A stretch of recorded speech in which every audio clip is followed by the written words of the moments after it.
House will please come to order. Those not having privileges of the floor will please vacate the chamber at this time. All members and guests in the galleries will please rise as we are led in prayer today by Pastor Rabbi Urecki, guest of the gentleman from the 37th, Delegate Pushkin.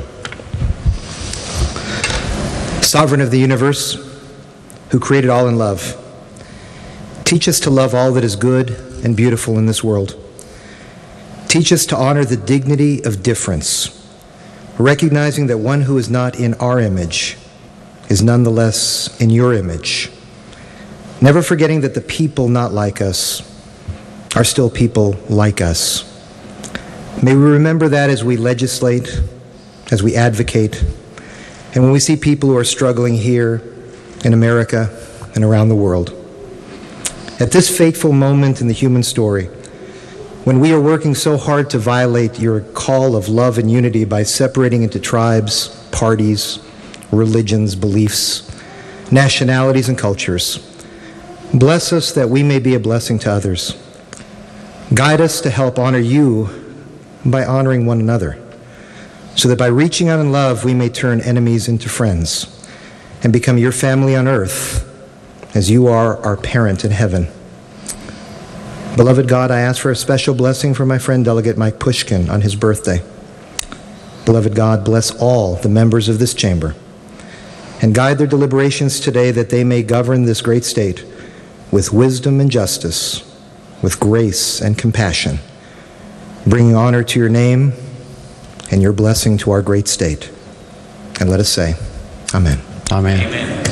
Members and guests will please remain standing as we are led in the Pledge of Allegiance today by the gentleman from the 37th, Delegate Pushkin. Thank you, Mr. Speaker. Please join us in honoring our nation's flag.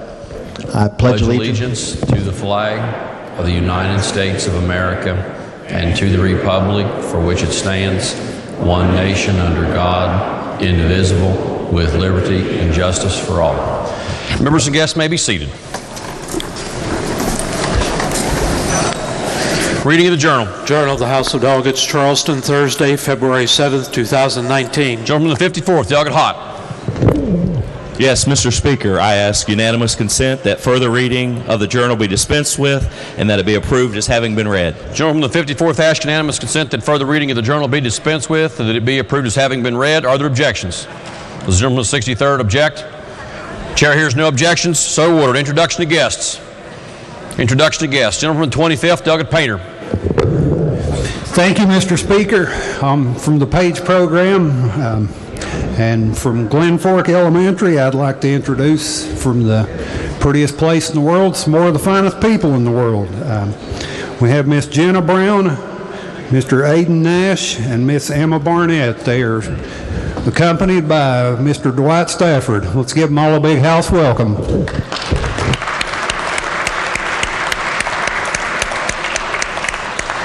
The gentleman from the 63rd, Delegate Hardy. Thank you, Mr. Speaker. It is my honor and pleasure to introduce to you everyone here in the House chamber, my beautiful wife Sally and my loving daughter Molly, all the way down from Berkeley County. Can we give them a big house welcome?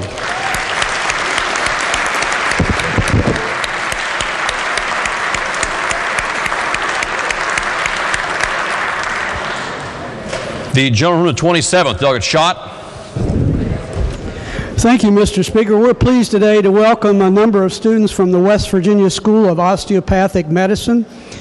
As I read their names, if you'd please stand, and then we'll give you a warm welcome. Carly Heatherly, Langley Register, Joshua Fleming, Kelsey Full, Hannah King, Madonna Gribble, Joelle Hackney, Kelsey Scott, Joshua Ennis, and Dimitri Tito.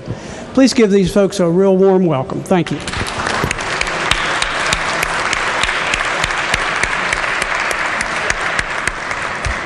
The gentleman from the 35th, Delegate Capito. Thank you, Mr. Speaker. Today we have 2 pages from Kanawha County, Amelia and Joseph Chapman. Can you guys stand up? Amelia, Joseph? Amelia attends Kent Elementary School, and Joseph is a student at John Adams Middle School. We're glad to have him. And on behalf of Delegate Nelson, Scaff, and Byrd, please help all of us make them feel welcome. Thank you.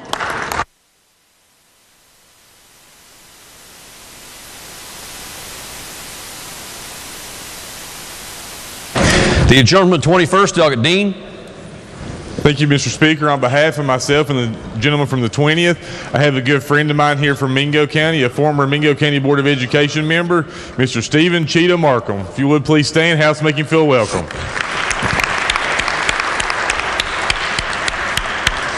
The adjournment 24th, Delegate Tomlin. Thank you, Mr. Speaker. I'd like to introduce some of our pages today on behalf of myself, Mr. Rodgario, and Zach Maynard.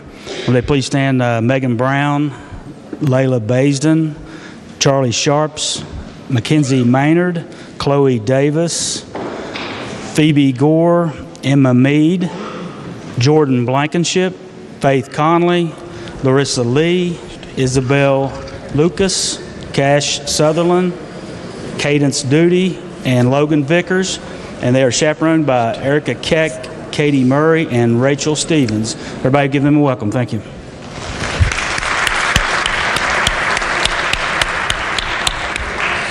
The adjournment 20th, Delegate Brown. Thank you, Mr. Speaker. On behalf of myself and the delegate from the 21st, Mr. Dean, we'd also like to welcome in the North Gallery Johnny Hager here today. Mr. Hager is a resident of Mingo County. He donates a lot of his time to do volunteer work in the community. I'm glad to see him here in the Capitol today. So if the House would make him feel welcome, we'd appreciate it.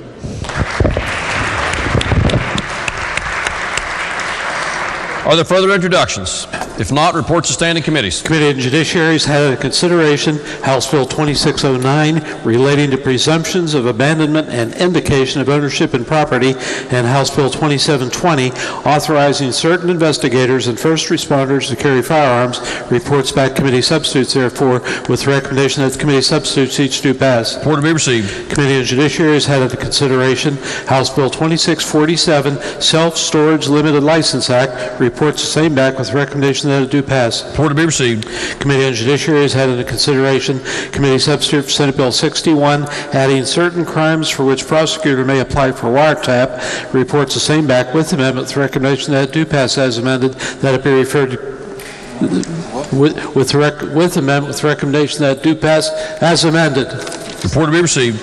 Committee on Judiciary has had under consideration House Bill 2109 extending the maximum period of confinement a judge may impose for certain first-time probationary violations, and House Bill 2761 modernizing the self-storage lien law. Reports back committee substitutes, therefore, with the recommendation that the committee substitutes each do pass. Report to be received. Committee on Judiciary has had under consideration committee substitute for Senate Bill 18 relating to crimes committed on state capitol complex. Reports the same back with recommendation that it do pass. Report to be received. Committee on Prevention and Treatment of Substance Abuse has had under consideration House Bill 2768 reducing the use of certain prescription drugs. Reports the same back with amendment with recommendation that it do pass as amended, that it be referred to Committee on Health and Human Resources. Report to be received. Bill be referred to Committee on Health and Human Resources. Committee on Prevention and Treatment of Substance Abuse has had under consideration Senate Bill 63 relating to partial filling of prescriptions.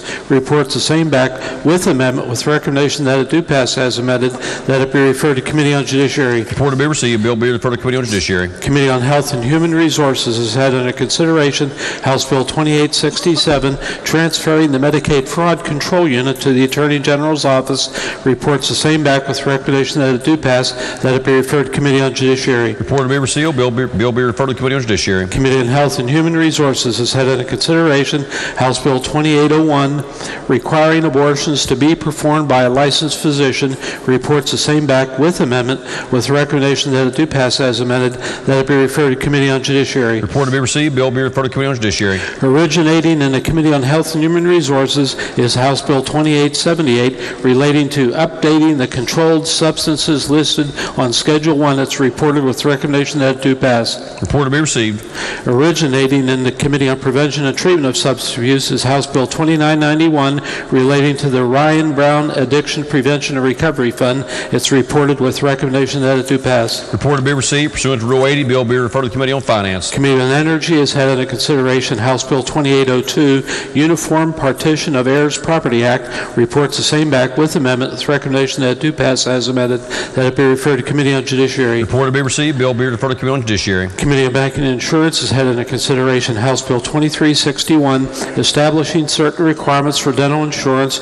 reports the same back with amendment, with the recommendation that it do pass as amended, that it be referred to Committee on Judiciary. Report to be received. Bill be referred to Committee on Judiciary. Committee on Senior, Children, and Family Issues has had under consideration House Bill 2625, establishing reimbursement rates for congregate and in-home meals. Reports the same back with amendment, with the recommendation that it do pass as amended, that it be referred to Committee on Finance. Report to be received. Bill be referred to Committee on Finance. Committee on Senior, Children, and Family Issues has had under consideration House Bill 2825, creating a work group to review the hospice needs standards in this state. Reports the same back with the recommendation that it do pass, that it be referred to Committee on Health and Human Resources. Report to be received. Bill be referred to Committee on Health and Human Resources. Are there further committee reports? Reports to select committees, messages from the executive, messages from the Senate. The Clerk of the Senate announces the passage by the Senate of Committee Substitute for Senate Bill 127 relating to parole officers' duties to perform alcohol and drug testing of litigants. Message will be received. Bill be referred to Committee on Judiciary. The Senate has passed Committee Substitute for Senate Bill 163 authorizing DEP promulgate legislative rules. Message will be received. Bill be referred to Committee on Energy, then the Committee on Judiciary. The Senate has passed Committee Substitute for Senate Bill 392 relating to payment of invoices received by Division of Corrections and Rehabilitation for contract work. Message will be received. Bill be referred to Committee on Government Organization.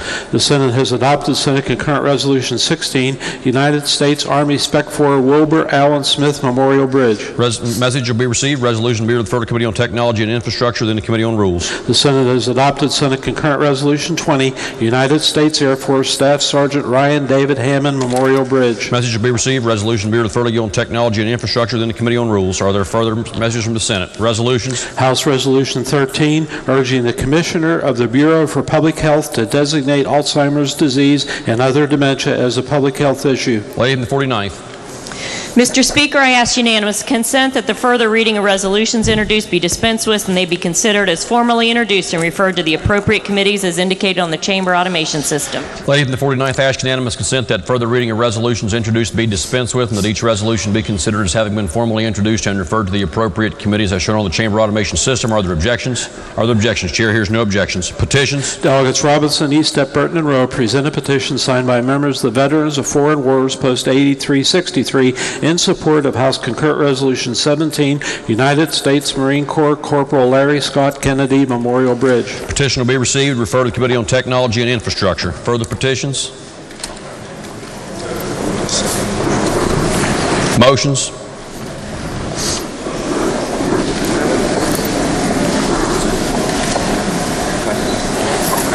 Motions? Delegate Hornbuckle moves that the public hearing for Senate Bill 451, heretofore announced, be moved to 5:30 p.m. on Monday, February 11th, 2019. Question before the House is a motion by the gentleman from the 16th. Is there discussion? Gentleman from the 16th. Thank you, Mr. Speaker. I'm asking that the public hearing on Senate Bill 451 be moved to 5:30 on Monday. The stakeholders that are involved here, whether it be teachers, parents, students, 8 a.m., they will simply be either at work or in school. This would give them the opportunity to have time for public comment if we were able to move it at 5:30 to be pursuant to making sure that all stakeholders are heard. Thank you, Mr. Speaker. Are there further members who wish to speak to the lady from the 49th? Thank you, Mr. Speaker. The 8 a.m. time frame has already been set out there, and people are aware of that and already started to make arrangements. I feel that that time should be honored. Gentleman from the 58th, Delegate Coles. Thank you very much, Mr. Speaker. I would like to echo the comments of the Majority Leader. I would worry, too, that it could be confusing between what has been out there originally and if we change the time now. I think it would not have been a terrible idea to do 5 instead of 8. Originally, I think it would be a terrible idea to try to shift it and change those times now. I would add that there should be live streaming, and I wish the Eastern Panhandle were closer and more people could come down to be here for that public hearing.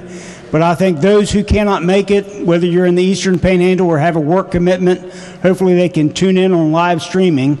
But yeah, I worry about the having the 2 different times out there now and changing it on a Friday afternoon. So I would oppose the motion as well. Thank you. The gentleman from the 61st, Delegate Barrett.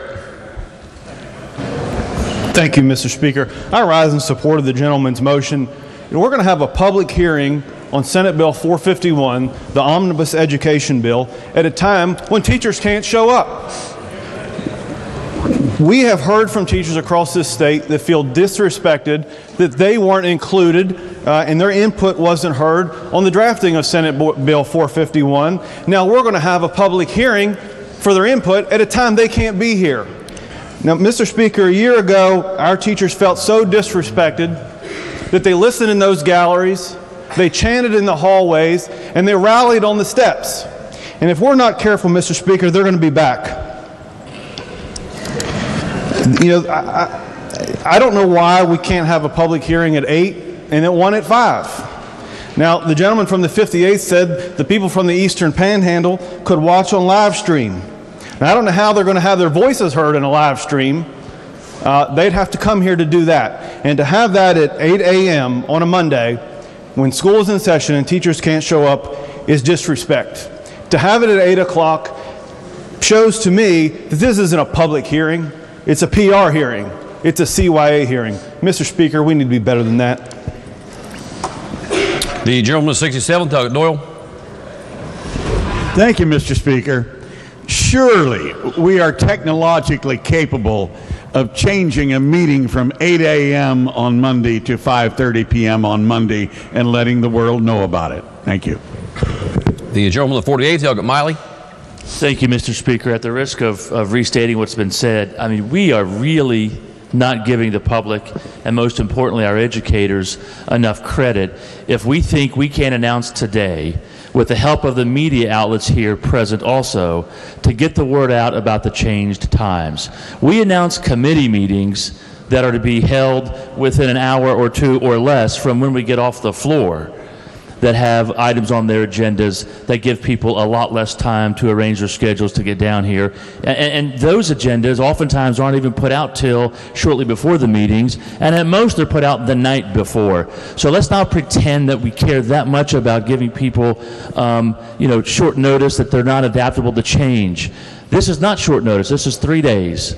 And this is either going to be a meaningful public hearing, or as the gentleman from Berkeley said, it's all for show. And Mr. Speaker, I ask for the yeas and nays on this motion. Thank you. The gentleman of 66, Douglas Espinoza. Thank you, Mr. Speaker.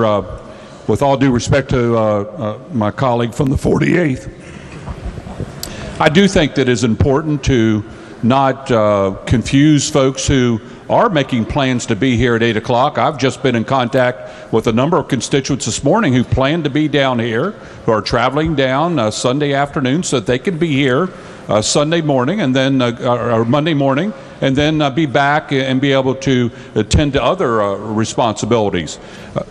It's again, as my colleague from Morgan's mentioned, it's a 5-hour drive. I think either way, whether you have an 8 o'clock meeting or a 5 o'clock meeting, that's quite a commitment for anyone. Again, my understanding was the intent was to provide ample notice so that folks could make those plans. I think folks are making the plans, and I do fear that if we adopt the gentleman's motion, there's going to be a lot of folks that are going to end up showing here up at 8 o'clock and then be told that, no, I'm sorry, we're not meeting until 5 o'clock. So I would urge rejection of the gentleman's motion. The gentleman at 36, Douglas Rowe. Point of order, Mr. Speaker. Could you give us a ruling on whether a committee may take up a bill and have a public hearing on a bill that's not in its possession? As I understand it, at this moment, it's not in the possession of the Finance Committee. It may be, depending on what Education does, after this and over the weekend.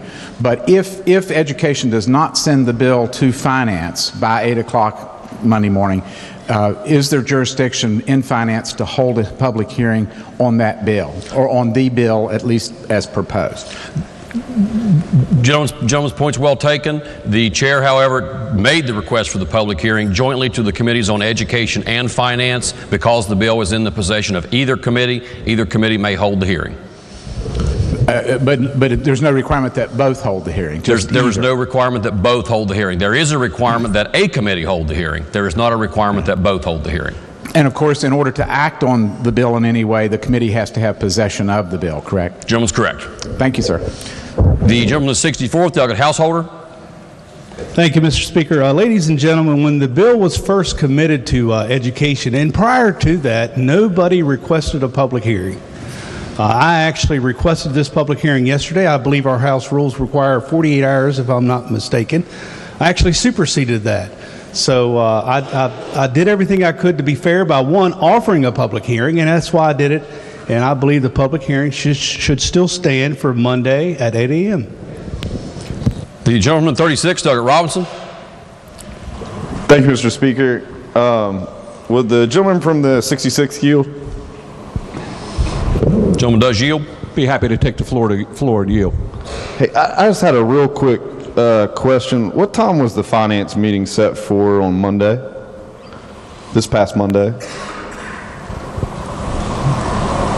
You'll have to remind me. I don't recall. Was it at 2 o'clock? Typically, we have an afternoon meeting on Mondays. Typically, we've been meeting, but we do have, as I understand, I'll certainly defer to our esteemed finance chair, but typically we do have a 9 o'clock slot reserved, and it's not been unusual to meet at 9 o'clock on Mondays as needed. This past Monday, you met at 2 o'clock. That's correct. Okay, thank you. Continue, Mr. Speaker. Yes. I think it's a little hypocritical for us to say, you know, we got to go at 8 o'clock because we have people coming down on Monday from the Eastern Panhandle, when in fact we move our 9 o'clock finance meeting to 2 o'clock so that people from the Eastern Panhandle can have time to travel in. So I think we should move it to 5. Thank you. The gentleman, the 58th, Doug Coles. Yes, thank you very much, Mr. Speaker. I want to clarify my comments a little bit. But first, I'd like to say that I want to hear from teachers. I think the leadership team here has asked for and wants to hear from teachers. The Speaker himself requested the public hearing. I think the request for the public hearing was done in great advance, purposefully. If we change the time, my point is that we lose that advance notice that we were trying to give so that those who live far away will have time to plan and be here. Surely they can get here. Surely we have the ability to change the time, as my friend from Jefferson suggested. But we would lose the advance notice we've tried to get out there to give as many people the ability to come down and be heard. My point about the Eastern Panhandle was 8 a.m. or 5 p.m., you're going to have to take some time off the school to get here to the Capitol. You would have to leave at noon to drive straight here from Martinsburg. So no matter what we do, I think it may be an advantage for some if they want to come from the Eastern Panhandle to have it early. It may be an advantage for others if it's at 5. I'm saying that it is not a terrible idea to have it at 5, but that's not what it was set, and we would lose the advantage of advance notice if we now change the time. So, Mr. Speaker, I think I very much want to hear. I appreciate the request for the public hearing. I think setting the time and having the advance notice was important, and we should hold that time now. Thank you. The gentleman, the 55th, Doug Spinagle. One of the complaints the last several years down here is we set these hearings at 8 a.m. on a Monday when nobody can be here. And we keep talking about the Eastern Panhandle. Well, most school teachers in Kanawha, Putnam, anywhere within 2-hour drive, Randolph County, they can be here within 2 hours. So at 5:30, they're teaching school at 8 a.m. If you want them down here, everybody within 2-hour range, why not set at 5:30?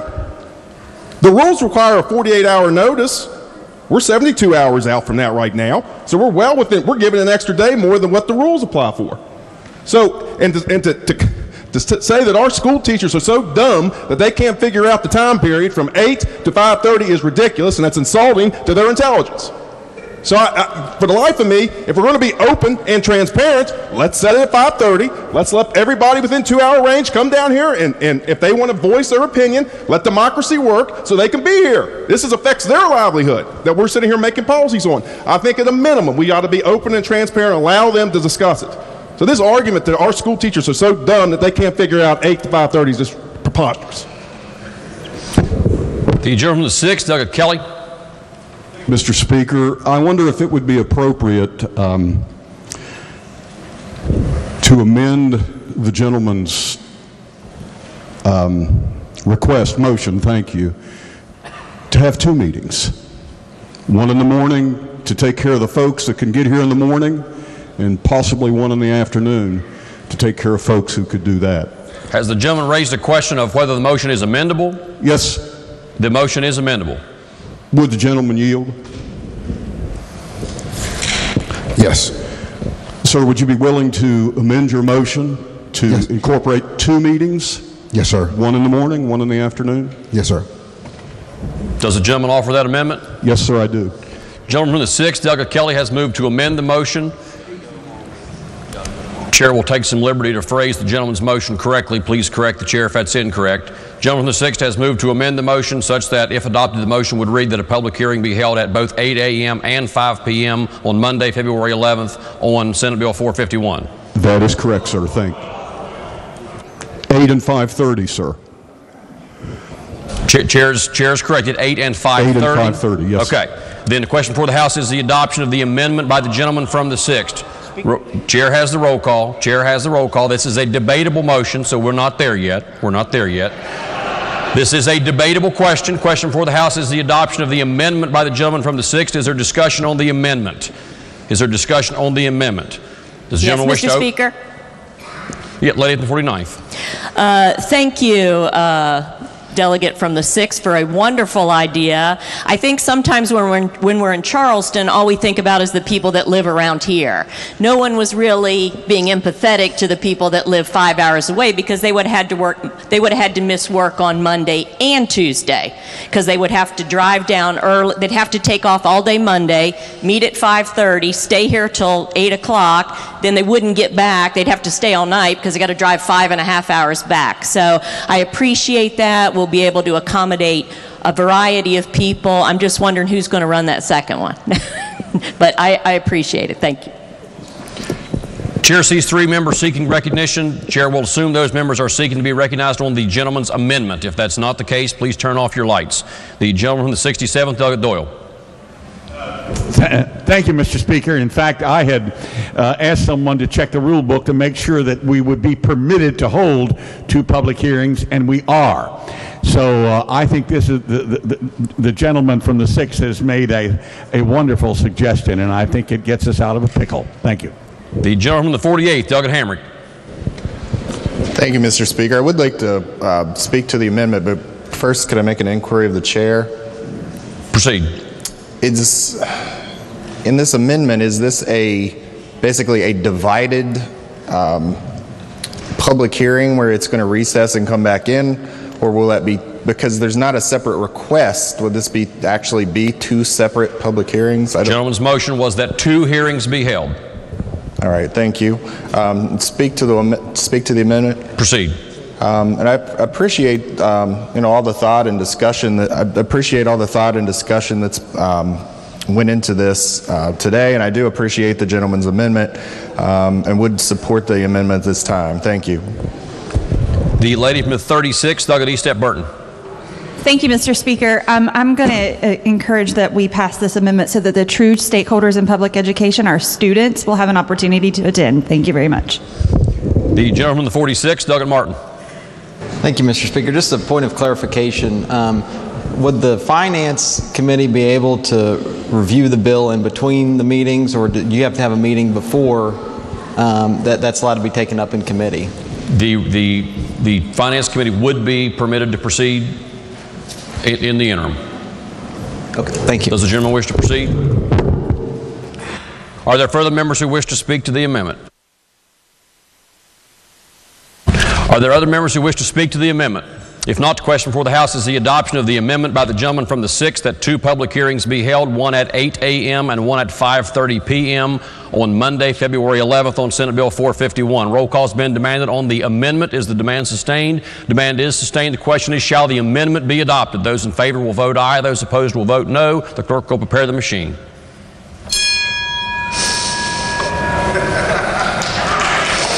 Has every member voted? If so, the clerk will close the machine and ascertain the result. On this question, 96 ayes, 0 nays, 4 members absent not voting. More than the majority of those present having voted in the affirmative, chair declares the amendment adopted. The question is now on the motion by the gentleman from the 16th as amended that the House hold 2 public hearings on Monday, February 11, 2019, one at 8 a.m., one at 5:30 p.m. on Senate Bill 451. Is there further discussion on the motion as amended? If not, the question for the House is the motion. Roll call has been demanded. Is the demand sustained? Demand is sustained. Question for the House is, shall the motion be adopted? Those in favor will vote aye. Those opposed will vote no. The clerk will prepare the machine.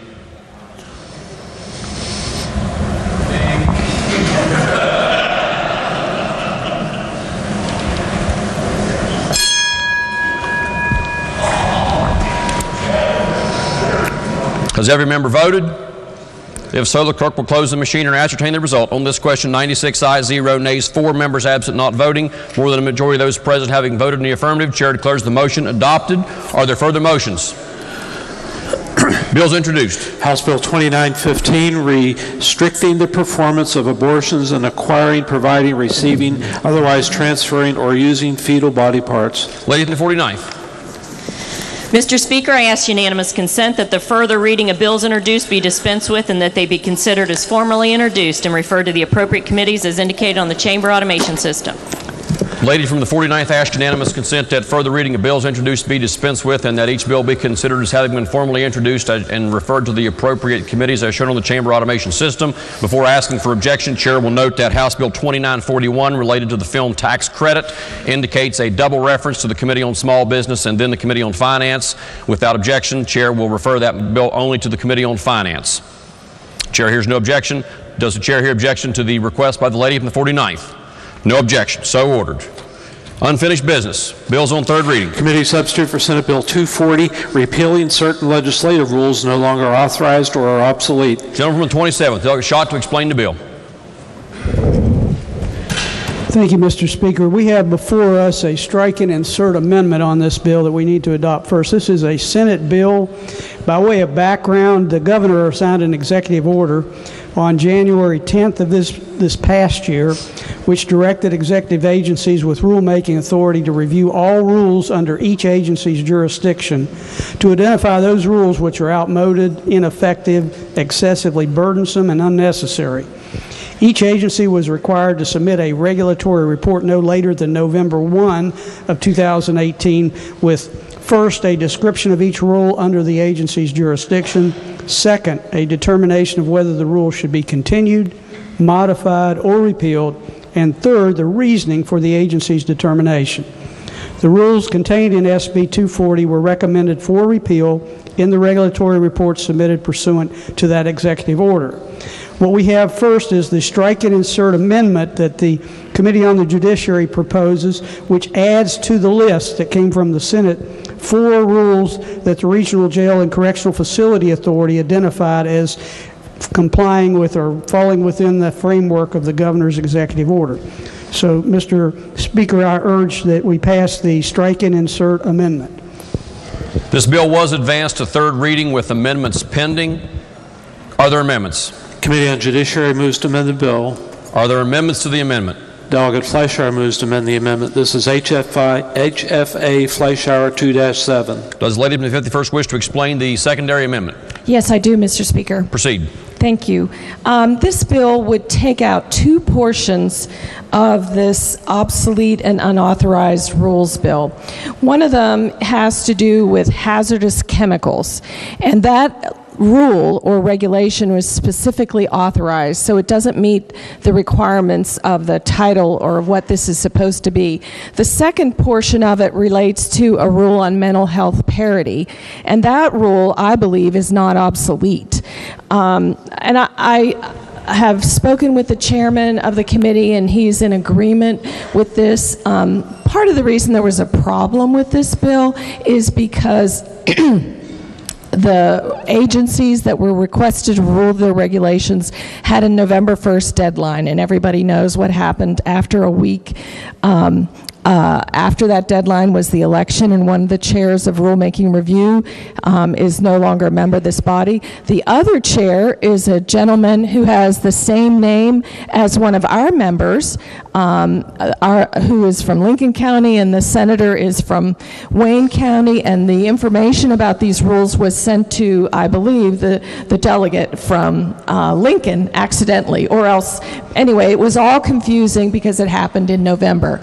In any event, we didn't follow the normal process for rulemaking review with this bill.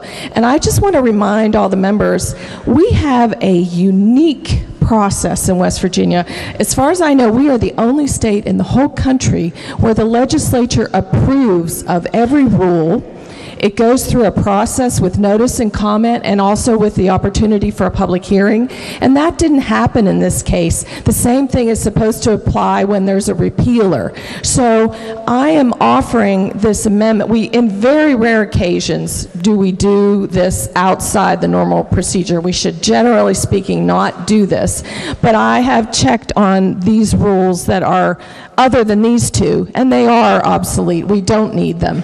I think we should do that on rare occasions only, and we should go back to our normal process of notice and comment and public hearing. So I urge adoption of this amendment because I don't think these two rules fit. Thank you, Mr. Speaker. The gentleman 7th, Doug Schott. Thank you, Mr. Speaker. Although I have some disagreement with the gentlelady from the 51st as to whether repealers are necessarily have to be reviewed to the or referred to the rulemaking review process, I do concur that in this case this amendment is appropriate, primarily because when we took these rules up in the Committee on the Judiciary, the gentlelady had some valid questions that needed to be answered about these rules, and there was no one from the agency there to answer those questions. So in all fairness, I think before these rules are repealed, the gentlelady should have the opportunity to find out the answers to her questions. So I concur with the amendment and urge its adoption. Question before the House is adoption of the secondary amendment by the lady from the 51st. Does the lady wish to close debate? If not, the question before the House is, shall the amendment be adopted? The secondary amendment. Those in favor, please say aye. Aye. Those opposed, please say no. Ayes have it. The secondary amendment is adopted. Question is now the primary amendment as offered by the Committee on the Judiciary as amended. Does the gentleman from the 27th wish to explain the amendment further? Are there members who wish to speak to the adoption of the primary amendment? If not, the question before the House. Yes, gentleman from 36, Delegate Rowe. Mr. Speaker, as I understand it in terms of, we are now acting on the amendment, but we still have passage of the bill to be considered. Gentleman's correct. All right. May I ask some questions of the Chair of Judiciary? Chairman does yield. Certainly. In looking at these rules, Mr. Chairman, have we determined that they really are obsolete? I know that people used to say, well, we had in the Constitution maybe something about dueling, and it's like, do you want to repeal it? Well, nobody duels anymore, but golly gee, we don't want to legalize it either. So my concern is in looking at some of these insurance regulations, they look fairly detailed, and I wondered if the committee was able to review each and every one of them and determine that they're truly obsolete, but as maybe contrary to law or on some other basis. I don't want to vote for something that might legalize something we don't want to legalize. Well, to answer your golly gee question, these rules were reviewed by the Senate first. They were part of the original rules that were submitted individually by the agencies, and for convenience sake, after being reviewed, they were bundled, all the repeal rules together. We went, in each case, the administration or the agency involved submitted a reasoning for the repeal of the rule, and as the gentlelady from the 51st indicated, she has gone back herself, and with respect to all the rules except the two that were the subject of her amendment, has confirmed that they are obsolete. So I'm satisfied, the committee was satisfied, the Senate was satisfied that each of these rules that the agencies have identified are no longer necessary. Okay, so mental health parity, I notice on subsection D, the insurance commissioner has assured us that that is, what is it, contrary to law? No, that was the subject of the gentlelady from the 51st Amendment, and that's been removed from this bundle. And And did any of the health insurance benefits other than that one come under her amendment? No, the other one had to do with the hazardous chemical one. So on sub B, where it talks about guaranteed loss ratios, that would not be covered by her amendment, and we would be deleting that one, correct? That's correct. And that's been vetted with the insurance commissioner, and we have assurance that that truly is an obsolete provision. That's correct. Thank you, sir. Are there further members who wish to speak to the adoption of the primary amendment as amended? If not, the question is on adoption of the primary amendment as amended. Those in favor will say aye. Those opposed will say no. Ayes have it, and the primary amendment is adopted. Clerk will now read the bill a third time. Committee substitute for Senate Bill 240. Question before the House is, shall the bill pass? Are there members who wish to speak to the passage of the bill? If not, those in favor will vote aye. Those opposed will vote no. The clerk will prepare the machine.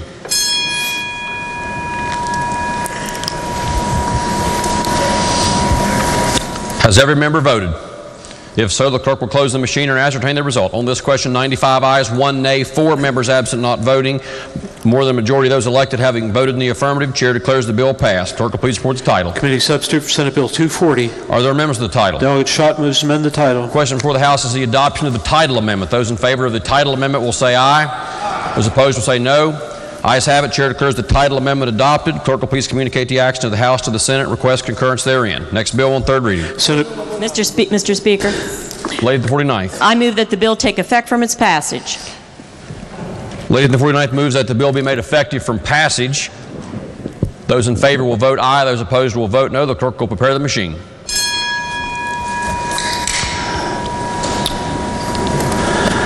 Has every member voted? If so, the clerk will close the machine and ascertain the result. On this question, 96 ayes, 0 nays, 4 members absent not voting. More than 2/3 of members elected having voted in the affirmative. Chair declares the bill effective from passage. Clerk will please communicate the action of the House to the Senate and request concurrence therein. Next bill on third reading. Senate Bill 354, expiring funds to balance of Auditor's Office Chief Inspector's Fund. Gentleman from the 64th, Delegate Householder, to explain the bill. Thank you, Mr. Speaker. The purpose of this supplemental appropriation is to expire $1,500,000 from the Auditor's Office, their Securities Regulation Fund, to the Auditor's Office Chief Inspector's Fund for expenditure in fiscal year 2019. The bill also provides an increase in spending authority as follows. The Auditor's Office Chief Inspector's Fund, Personal Services, and Employee Benefits in the amount of $1,500,000. I urge passage. Question before the House is, shall the bill pass? Are there members who wish to speak to the passage of the bill? If not, the question before the House is, shall the bill pass? Those in favor will vote aye. Those opposed will vote no. The clerk will prepare the machine.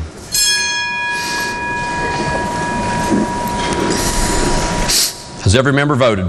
If so, the clerk will close the machine and ascertain the result. On this question, 96 ayes, 0 nays, 4 members absent not voting. More than a majority of those elected having voted in the affirmative. Chair declares the bill passed. Clerk will please report the title. Senate Bill 354. Are there amendments to the title? If not, the title as read by the clerk will be and remain the title of the bill. Lady from the 49th. Mr. Speaker, I move the bill take effect from its passage. The lady from the 49th moves that the bill be made effective from passage. Those in favor will vote aye. Those opposed will vote no. The clerk will prepare the machine.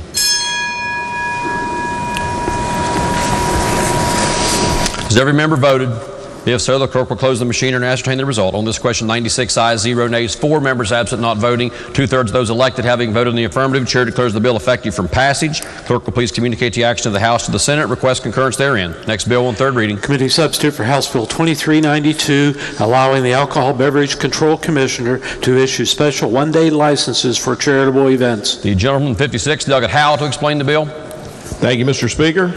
This bill allows the Alcoholic Beverage Control Commission to issue special one-day licenses for the retail sale of non-intoxicating beer and alcoholic liquors to an organized nonprofit corporation, limited liability entity, or association that has tax-exempt status when raising money for artistic, athletic, charitable, educational, or religious purposes.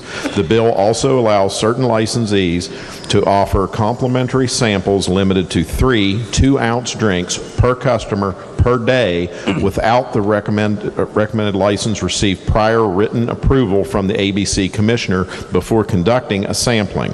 Sampling is still prohibited to those under 21 years of age, those who are intoxicated, and those sampling is limited to on-site consumption if the licensee is so licensed. I urge passage. The question before the House is, shall the bill pass? Are there members who wish to speak to the passage of the bill? The gentleman 27th, Doug Porterfield. Thank you, Mr. Speaker. In consistency with any type of expansion of alcohol in our state, it is a drug, I believe, that should be regulated, and I think if we allow these licenses to come in, it could cause many problems in our communities. These one-day licenses, if there's, could increase police protection, and there's just, it's not the way that I think West Virginia needs to be moved forward to live, work, and raise a family. That's all. Thank you. Are there further members who wish to speak to the passage of the bill? If not, the question before the House is, shall the bill pass? Those in favor will vote aye. Those opposed will vote no. The clerk will prepare the machine.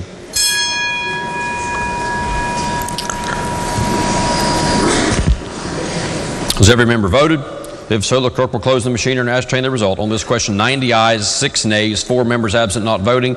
More than a majority of those present having voted in the affirmative, Chair declares the bill passed. Clerk will please report the title. Committee substitute for House Bill 2392. Are there amendments to the title? If not, title as read by the clerk will be and remain the title of the bill. Clerk will please communicate the action of the House and the Senate. Request concurrence therein. Next bill on third reading. House Bill 2528, related employees of the Commissioner of Agriculture. Lady in the 49th. Mr. Speaker, I move that the bill be tabled. It is identical to Senate Bill 324 that we passed yesterday. Lady in the 49th moves that the bill be tabled. Those in favor will please say aye. Those opposed will please say no. Ayes have it and the motion is adopted. The bill is tabled. Next bill on third reading. Committee substitute for House Bill 2545, exempting recipients of the Distinguished Purple Heart Medal from payment of the vehicle registration fee. Lady in the 38th, Doug Graves, to explain the bill. Thank you, Mr. Speaker. This bill exempts the following medal recipients from the payment of vehicle registration fees for West Virginia residents only. The medal recipients are for the Purple Heart, Distinguished Service Cross, Navy Cross, Air Force Cross, Silver Star, Distinguished Fly Cross, Air Force Cross, Bronze Star, and the Air Medal. These individuals will still have to pay $11.50 for other special fees, but the registration fee would now be exempt. The exemption is for one vehicle per recipient, and the vehicle cannot be a commercial vehicle. The vehicle must also have a special registration plate showing the medal for which they received this special award. I also urge passage. I think this is a great bill. Thank you. The question before the House is, shall the bill pass? Are there members who wish to speak to the passage of the bill? Gentleman from the 60th, Doug Wilson. Thank you, Mr. Speaker. I request a ruling under Rule 49. Is the gentleman is an eligible recipient under the bill? Yes, sir. The gentleman is a member of a class of more than 5 individuals and therefore would be directed to vote. Gentleman from the 9th, Doug Holland. Thank you, Mr. Speaker. Would the gentlelady yield? Lady does yield. Certainly. Thank you. Does this include the Coast Guard Cross? I'm sorry, can you repeat the question? Will this include the Coast Guard Cross? That is not, to my understanding, one of the specific medals listed. Okay, thank you. Are there other members who wish to speak to the passage of the bill? If not, the question, does the lady wish to close debate? If not, the question before the House is, shall the bill pass? Those in favor will vote aye. Those opposed will vote no. The clerk will prepare the machine.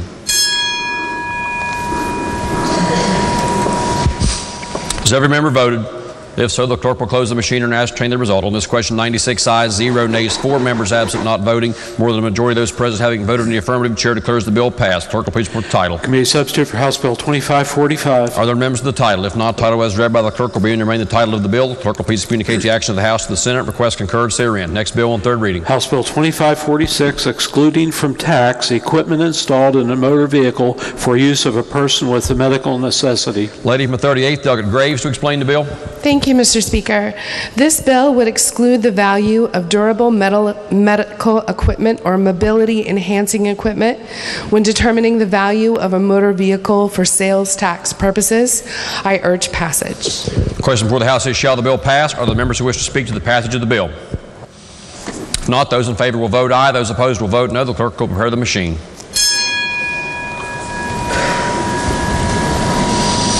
Has every member voted?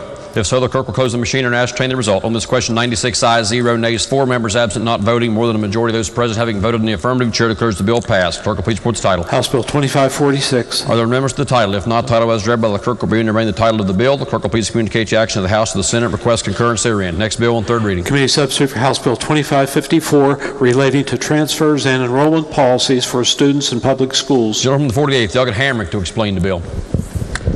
Thank you, Mr. Speaker. This bill amends 18.5.16 of the code to modify county-to-county transfer and open enrollment. It requires that attendance zones be established within the county to designate which school a student shall attend. The requirement that both counties agree to a transfer has been removed. The bill provides that county boards may establish an open enrollment policy to allow non-resident students to transfer from outside the county.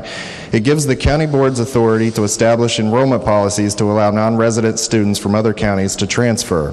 Provisions in the bill state that a county must comply with enrollment policies for the children who are in foster care or who meet the definition of unaccompanied youth. A county is not required to provide transportation to the non-resident student unless required by the non-resident disabled student individualized education program. The county to which the student is transferred shall include the student in its net enrollment. The current statutory provisions regarding students returning to the resident district are moved to this section of the bill. The appeal process has been amended to reflect the changes made in this article. State-to-state transfer agreements are revised to allow for payment of tuition as mutually agreed upon. Nothing in this section supersedes the eligibility requirements for the participation in extracurricular activities established by the Secondary Schools Athletic Commission. Also, House Bill 451 sets forth 18.5.16a to expire on July 1st, 2019, provided that the agreements made pursuant to the section prior to July 1st, 2019 shall remain in effect.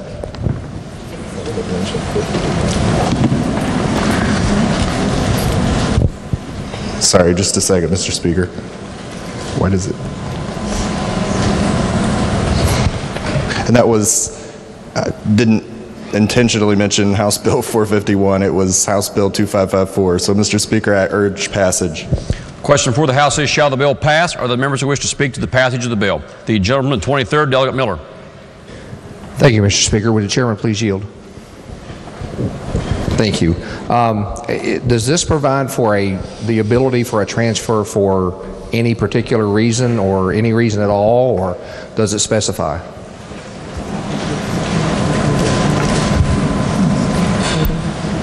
Yeah, it's up to the county to create their own open enrollment policy, and they could, they could create preferences if they decided to.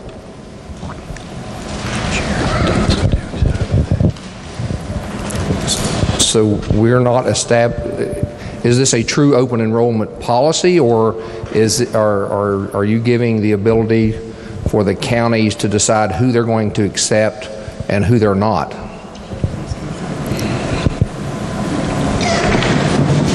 Yeah, the counties do have the ability to decide on or make provisions in their rule on which students they would accept from outside their county. What impact, if any, does this have on the West Virginia SSAC rules that are in place currently? Yeah, with the amendment that was added in the committee, it doesn't have any effect. There is a specific line in the bill that specifies that. Does this have any impact on the recruiting by a county or a school system for athletic purposes under the current prohibitions now under the SSAC policy? No, all the SSAC rules would remain intact. It doesn't affect that at all. There's a specific provision in the bill. But a county could receive only those students for athletic reasons by their own policy under the new provisions of this bill? Yeah, they can't conflict with the existing SSAC rules. And I think my answer to that would be no, but they can create their own policy. So they can set their own filter, whether a person is transferring into a county for academic reasons, for disability reasons, or athletic reasons, or whatever criteria then a county sets for. So they can be selective on what students come into their particular county by rule. I mean, they can select their criteria, but I believe if that included athletics, that would be in violation of the SACC. Yeah, and then there are some specific enrollment preferences laid out in the bill. Siblings of students already enrolled in the school, 10th grade students whose family relocates, students who are children, grandchildren, or legal wards of employees of that school system, students who are legal residents through geographically within another county, and a more proximate location to the school within the receiving county, and then students who live in an area where topography or inadequate transportation make it difficult for the student to attend their resident school.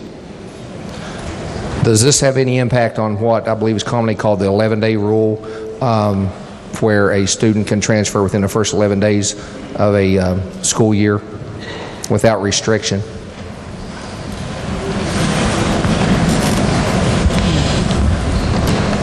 No. Yeah, according to council, no.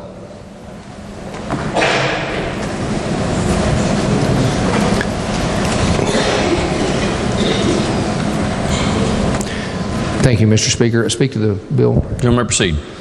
Just from what, and not having the ability to give this a full evaluation until we get to the floor, being a high school coach, I can see all kinds of problems with this. What the problems that we have already witnessed in our counties, with some being selective and recruiting from one school district or one school to another, I can see lots of issues. I can see,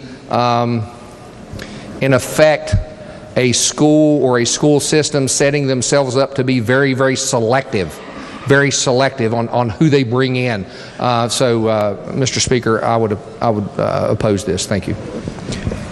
The gentleman from the 43rd, Doug Thompson. Thank you, Mr. Speaker. Will the chairman yield? Chairman does yield.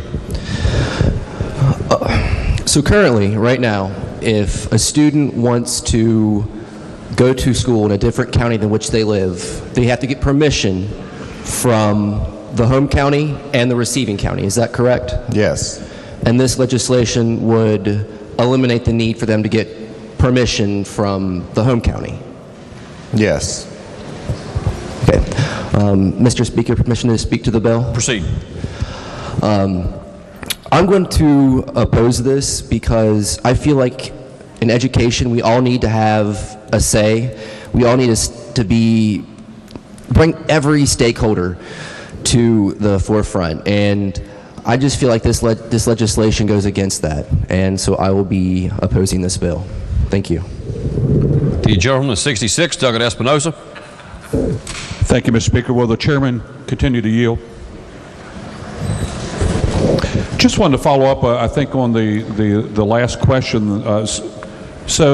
Again, as I understand this legislation, it's really dealing with a fairly simple issue. If a student wants to transfer from one attendance zone to another, under current law, both the current attendance district as well as the receiving attendance district both have to agree. This is just basically saying that if the receiving district is willing to accept that student, they can't be denied by the district they're currently in. Am I understanding this bill correctly? Yes, you are. And I think we would agree that there, could be a number of reasons that are either appropriate or not, that home county, the students leaving, could refuse this. So yeah, I think that this does correct that problem. So again, the receiving district can still consider factors such as whether they have space in a particular school or not. I believe that's the thrust or the rationale for allowing them to establish policies as they do today. This is just saying that the district they're currently in can't just refuse to release them for, in effect.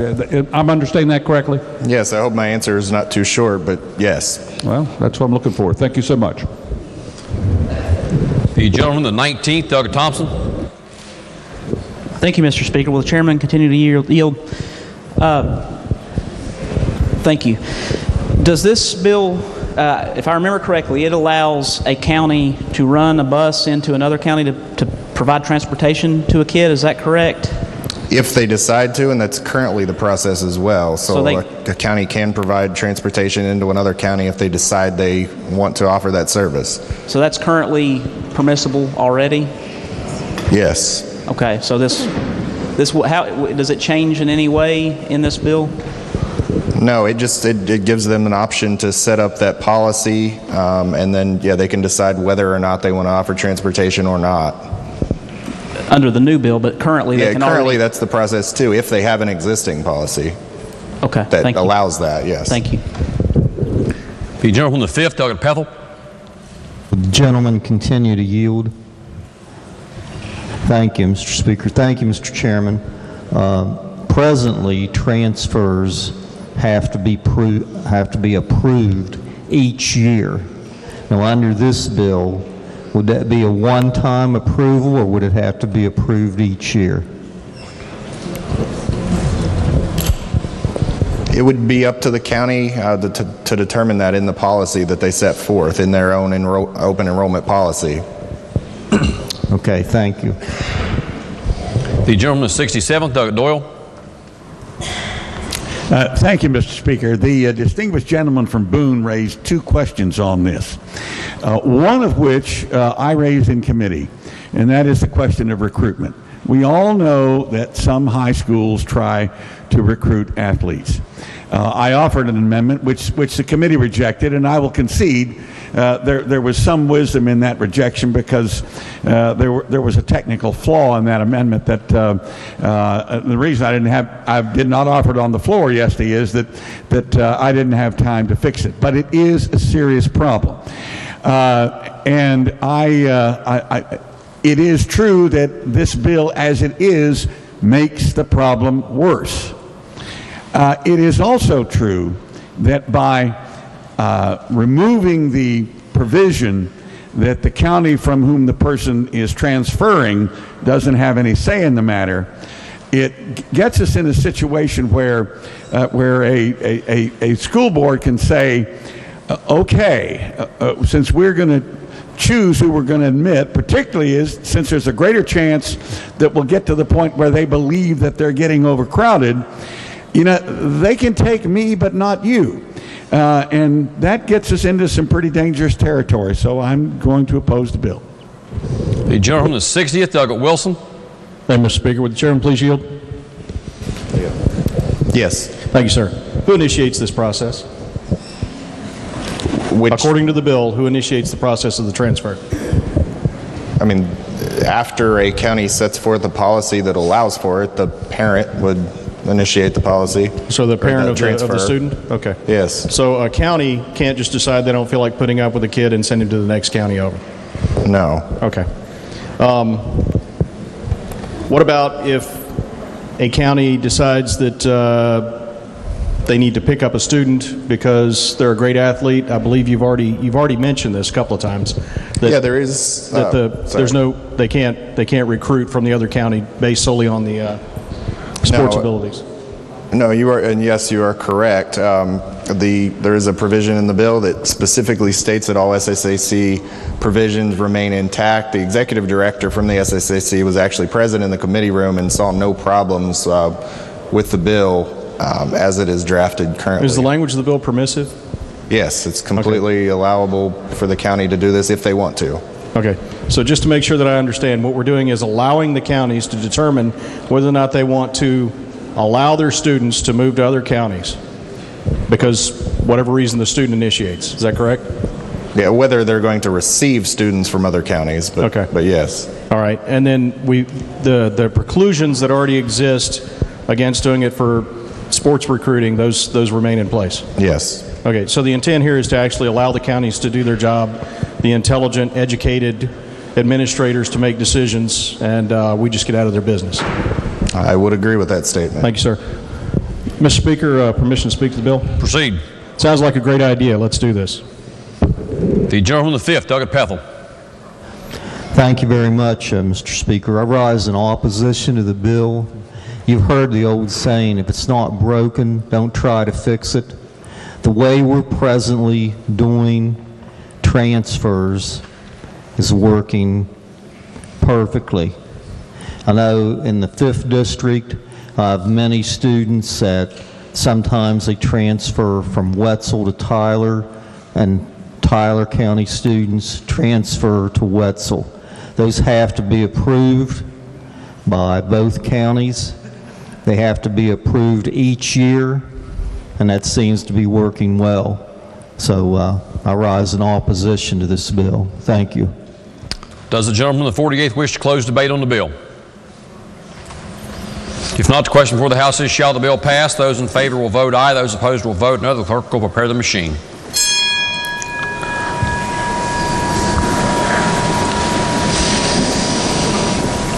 Has every member voted?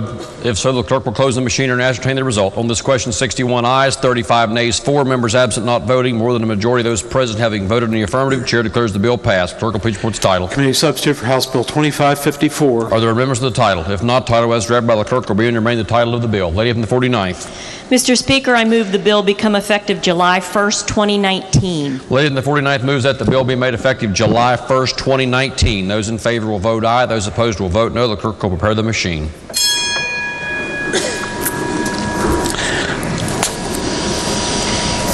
Has every member voted? If so, the clerk will close the machine and ascertain the result. On this question, 75 ayes, 21 nays, 4 members absent not voting. 2/3 of those elected having voted in the affirmative. Chair declares the bill effective July 1st, 2019. Clerk will please communicate the action of the House to the Senate. Request concurrence therein. Next bill on 3rd reading. Committee substitute for House Bill 2601 relating to the review and approval of state property leases. Gentleman from the 56th, Doug Howell, will explain the bill. Thank you, Mr. Speaker. This bill requires state agencies to seek advice and approval for leases of state-owned property defined as grounds, buildings, offices, and other space when leasing that property to non-governmental entities. I urge passage. Question before the House is, shall the bill pass? Are there members who wish to speak to the passage of the bill? If not, those in favor will vote aye. Those opposed will vote no. The clerk will prepare the machine.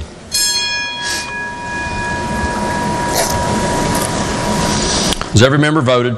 If so, the clerk will close the machine and ascertain the result. On this question, 96 ayes, 0 nays, 4 members absent not voting. More than a majority of those present having voted in the affirmative, the chair declares the bill passed. Clerk will please report the title. Committee substitute for House Bill 2601. Are there amendments to the title? If not, title as read by the clerk will be and remain the title of the bill. The clerk will please communicate the action of the House to the Senate. Request concurrence therein. Next bill on 3rd reading. House Bill 2696, creating an additional index system for state-owned lands. Gentleman from 56, Doug Howell, will explain the bill. Thank you, Mr. Speaker. The purpose of this bill is to create a cross-reference index system for property owned by the state. The index will reference the name of the state agency that purchased the property and provide any new names for that agency if it has changed since the property was purchased.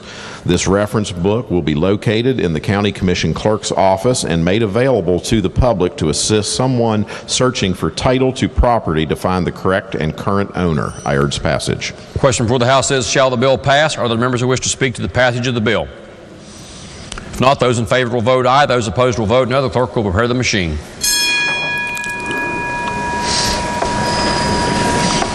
Has every member voted?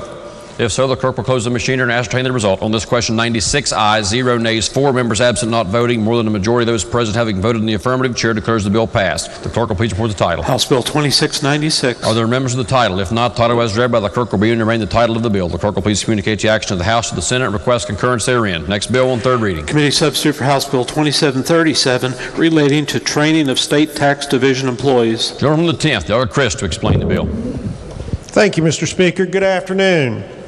This bill will amend the provisions of the West Virginia Code by adding a new section relating to the training of employees for the State Tax Division.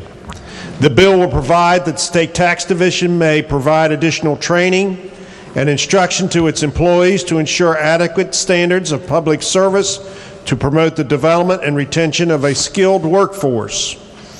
The Tax Commissioner will also be authorized to provide additional training or instruction for an employee in his or her field or vocation at a place he or she deems suitable upon the arrival of the Secretary of Revenue. The employee is to be compensated for his or her attendance of the additional training or instruction as part of his or her regular employment. Additional training or instruction may not be for more than 9 months in any 4-year period. The Commissioner is also authorized to pay tuition, materials, and enrollment fees from available state funds, if any. The Commissioner will be authorized to promulgate rules providing for the implementation of this section. Mr. Speaker, I urge passage. The question before the House is, shall the bill pass? Are there members who wish to speak to the passage of the bill? If not, those in favor will vote aye. Those opposed will vote no. The clerk will prepare the machine.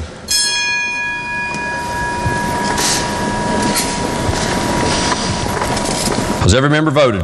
If so, the clerk will close the machine and ascertain the result. On this question, 96 ayes, 0 nays, 4 members absent, not voting. More than a majority of those present having voted in the affirmative, chair declares the bill passed. The clerk will please report the title. Committee substitute for House Bill 2737. Are there members of the title? If not, the title as read by the clerk will be and remain the title of the bill. The clerk will please communicate the action of the House to the Senate and request concurrence therein. Next bill on third reading. Committee substitute for House Bill 2740, barring a parent from inheriting from a child in certain instances. Gentleman from the 35th, Doug Capito, to explain the bill. Thank you, Mr. Speaker. This is, and good afternoon. This is the first of 3 bills that comes to us from the West Virginia State Bar Probate Committee. This one deals with when a parent or a child can take an inheritance when dealing specifically in 2 instances. The first, the bill clarifies that a parent cannot take from a child if the parent's parental rights were terminated by a court order and the parent-child relationship has not been judicially reestablished. In the second instance, when a parent cannot take from a child under the age of 18 is when there was clear and convincing evidence that immediately before the child's death, the parental rights could have been terminated under law on the basis of non-support, abandonment, abuse, neglect, or other actions or inactions towards the child. The second thing that this bill does, it states that a child whose parental rights have either been involuntarily or voluntarily terminated, that a child can still take from a parent's estate if it's in intestate, which means that there's no will. If there's no will, then a child whose parents' rights have been terminated either voluntarily or involuntarily, the child can still take from the estate of the parent as long as that child has not been adopted to that point. This second part of this bill is actually to correct a ruling by the West Virginia Supreme Court in 2018 in a case that was titled Hall versus Hall, where the Supreme Court sought to find a way that a child whose parents and he had split involuntarily for him, because in that case it was an abuse and neglect case, and the father passed away, and the court couldn't find a way with the current reading of the statute that the child could take from the father's estate. So what this law does is that corrects that ruling to ensure that the balance of that estate would be for the benefit of the child. And you'll note that, and some of us know this, that under the welfare statutes, even if parental rights have been involuntarily revoked, that child still has a right to that revoked parent's child support. So this law has been enacted in several states. It brings us, I think, in conformance with other states, and it should correct the law, and I think it's really good for the children of West Virginia, and I'd urge its passage. Question before the House is, shall the bill pass? Are there members who wish to speak to the passage of the bill? Gentleman from the 55th, Douglas Spinagle. Will the chairman yield, vice chairman yield? Vice chairman does yield. Just some questions procedurally how this would work under your second section, 42.1.11A2. The child died before reaching 18 years of age, and there's clear and convincing evidence that immediately before the child's death, the parental rights of the parent could have been terminated under law of this state under an article basis on non-support, abandonment. So those are, I think abandonment for adoption purposes is either a year or 2 years. I don't recall off the top of my head. There wasn't any financial child support paid. And then obviously abuse and neglect proceedings. Who has standing to challenge that? Would that be the administrator of the child's estate? I believe that's correct. And would you go to the county commission to have that hearing, or would you go to the circuit court to have an order issued to challenge it?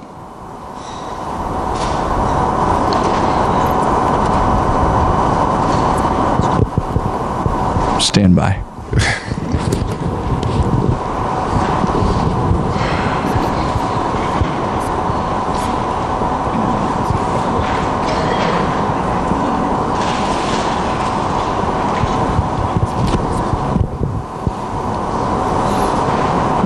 I think the answer that we always like running is depends. It could go to the county commission, but it would depend on what I think it would depend on the child's estate. And so would you have to, I guess you would have to file an estate, right? And then you would have to seek an order. You would have to get some type of an order making those findings of clear and convincing evidence that the one parent would be knocked out. Yes, you would have to have those findings. So it probably would happen in the county commission then? That would be my inclination, yes. Okay. All right. Thank you. Are there other members who wish to speak to the passage of the bill? Does the gentleman wish to close debate? If not, the question before the House is, shall the bill pass? Those in favor will vote aye. Those opposed will vote no. The clerk will prepare the machine.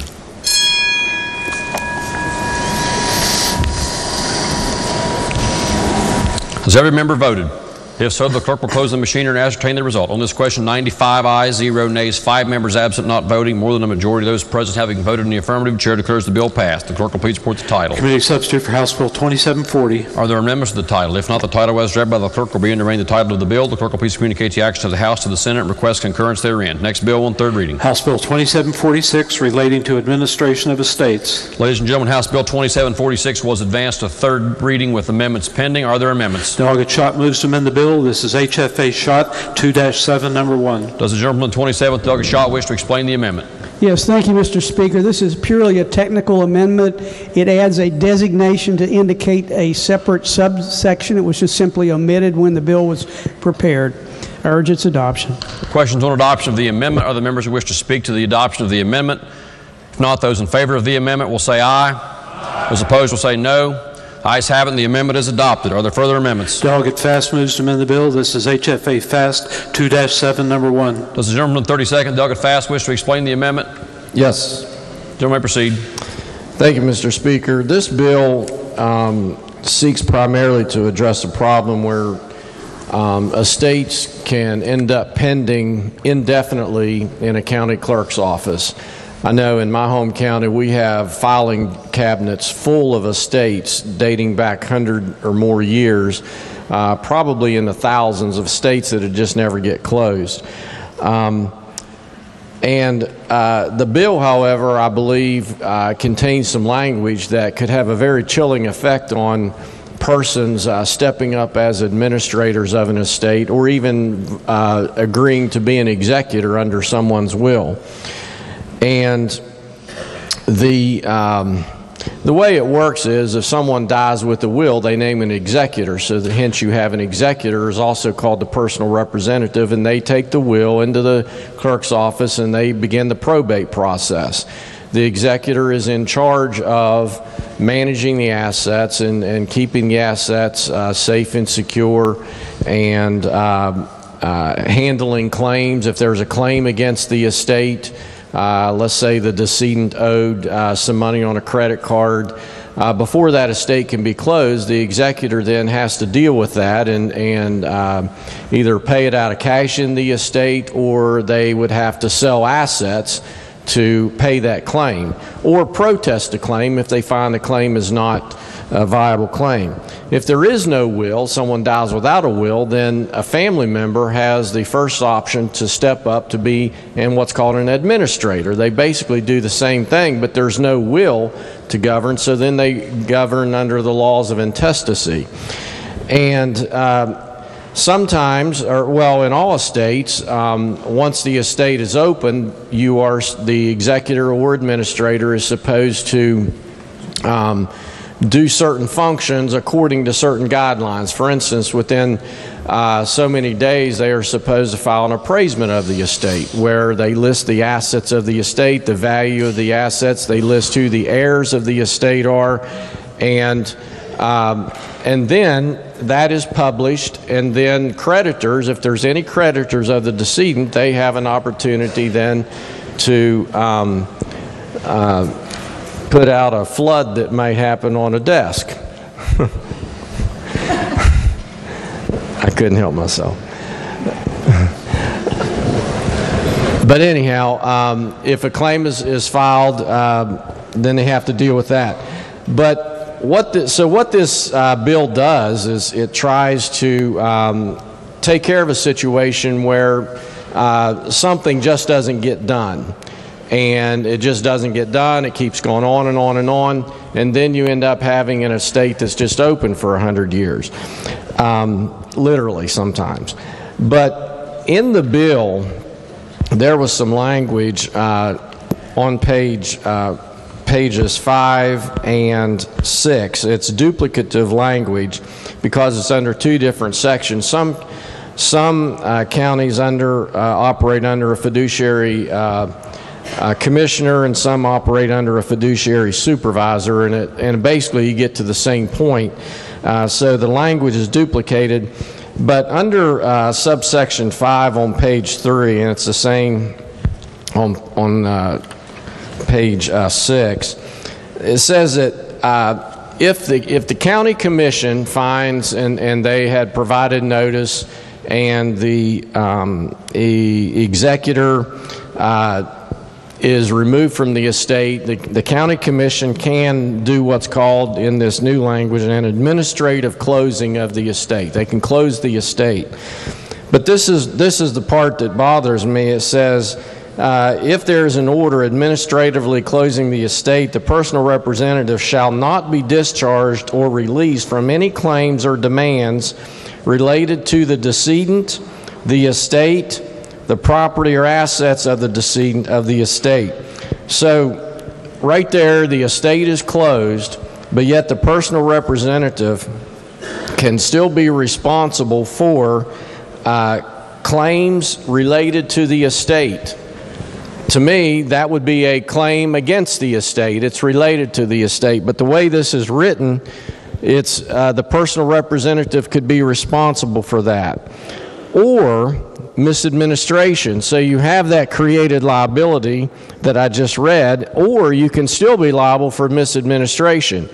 Well, even without this bill, without this section, if a personal representative did anything in misadministering the estate, there's a cause of action against that person anyhow. And then it goes on to say, and shall be liable to the heirs, heirs at law, beneficiaries under the will, any creditor of the decedent or the estate, any surety and any bond, for any property or assets payments to which such person may be entitled. So this section just seems to greatly expand liability to a personal representative, an executor or an administrator. And then it goes on to say that there's a 5-year statute of limitation, and keep in mind, this is after the estate has already been closed by the county commission. And then it goes on and says that the personal representative can also be liable for costs, including attorney fees, against the personal representative. So I would submit, ladies and gentlemen, that those two subsection 5s on page 3 and 6 should be stricken. I will also state that in judiciary, we had the chairman of the State Bar Probate Committee come and talk to us and gave some testimony about this. And I did call him about this proposed amendment. He got back with me after speaking with the committee members, and he said that he's not taking any position one way or the other whether this language should be stricken or not. So my next question was, would it do any harm to this bill if this language was taken out? And he said no, it would not do any harm to this bill. So that's my amendment, ladies and gentlemen, and I do fear that with this language, it would really create a serious fear of stepping up to probate an estate. And so I would ask support on this amendment. Thank you, Mr. Speaker. Question before the House is the adoption of the amendment as just explained by the gentleman from the 32nd. Are the members who wish to speak to the adoption of the amendment? Gentleman from the 27th, Douglas Schott. Thank you, Mr. Speaker. I'll be voting no on this amendment, but I want to make one thing clear. whether you adopt the amendment or not, or if you do adopt the gentleman's amendment, will not undercut the purpose of the bill. As the gentleman stated, the purpose of the bill is to provide some process to close these states that just linger on indefinitely. The provision that the gentleman is concerned about adds some additional components to the bill. And let me just say this, in case you're not familiar with the Bar Association's practice of having various groups of lawyers act as committees to cover certain topics, in this particular case, the Probate Committee of the Bar Association made this recommendation. This is one of the 3 bills that they brought to us this year. They study these matters very intensely. I had a conversation with the chairman of that committee, and he explained to me the reason for the inclusion of these provisions. First of all, it doesn't add anything to the liability of the person who's serving as administrator or a personal representative or executor, but it does highlight a few things. It does certainly, I don't know whether I'd use the word chilling effect, but it certainly puts that person on notice of the seriousness of the job that they're about to undertake. And having served as a fiduciary commissioner for several years in my law practice, I can tell you that not everyone takes those duties very seriously. So I am not concerned about reminding somebody that they're under an obligation to perform their duties, and if they don't, there's liability that follows. The other thing this provision does, it resolves some ambiguity about what the statute of limitation is in this case, or in these situations. The committee was, in and of itself, uncertain as to whether a 2-year statute of limitation, a 5-year limitation, or even a 10-year limitation applies. And there was some, and these are people on this committee that are experts in this area. So they decided to resolve that uncertainty by including in this provision a 5-year provision so that everyone would understand, excuse me, exactly what's involved. The other thing this provision does is make it clear that attorney's fees are available if you recover from someone who abuses the authority that they have and fail to live up to the responsibility. So if you suffer a loss by virtue of the fact that the person who administers this estate does not perform their duties appropriately, or even intentionally fails to do what they're supposed to do, and you have to go to court to recover your loss, then you're entitled to attorney's fees. In my mind, those are important components of the bill, but just to be clear, if you disagree with me, I think this is basically a policy decision. If you think the gentleman's policy argument is better, you can vote for this amendment without fearing that you'll gut the purpose of the bill.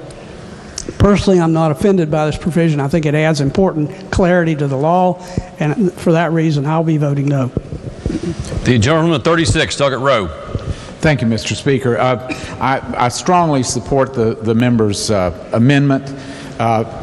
What we're introducing here is the Probate Committee has done a great job of coming up with a way for us to close estates. That needs to happen. But I'll say maybe 10 out of 10 times, the reason estates don't close is because there are high debts in those estates, and people just simply don't know what to do. Now, folks with high assets are going to have lawyers and accountants, and they'll take care of their estates. It's the moms and pops who call me and say, do I really have to file for probate? And I'll go, well, if you have real estate that's not owned in survivorship, then it's going to color the title, and if you don't do it now, you'll be doing it next year or on down the road because you can't clear title to the real estate. And then they say, well, if I've got a will, do I have to take? Yes, you have an obligation at law to take a will to the courthouse, but I don't want to be executor. Well, you can go down and not be executor. But if I were to add to the conversation that, by the way, I need to advise you that if you elect to become the personal representative of this estate, that if you don't close this within about 3 years, or at least with a good cause, if there are debts and problems with it, that you would be guilty of misadministration, that you can be sued by the heirs, by the creditors, you're responsible for the assets of the estate. There's not anybody that's going to go down to the courthouse and file for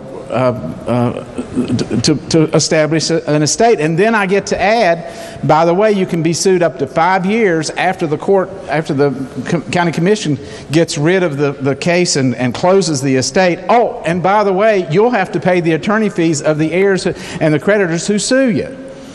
Now, let me just say, I think the gentleman is absolutely right. We need to have some mechanism to close estates. Again, I say the reason we need that mechanism is because there's a lot of estates that don't have any money, and that it's just difficulty right there. But we do not, in this bill, in establishing that procedure, need to create either a statute of limitations that's perhaps beyond what it would normally be, and certainly we don't need to grant a reasonable attorney fees to the heirs who sue the personal representative. So you really have, this bill is very easily, as the chair of judiciary pointed out, divisible. You know, we can provide a reasonable way to close these estates and not impose new liability and new problems on the personal representatives. And most of these folks just want to do the right thing and try to get rid of it and, you know, just take care of business. So I really encourage the members to vote in favor of the amendment. I think it definitely helps the bill, and we end up solving a problem and we don't create new problems. So, Mr. Speaker, I appreciate the opportunity to speak on this, and I do strongly support the gentleman's amendment.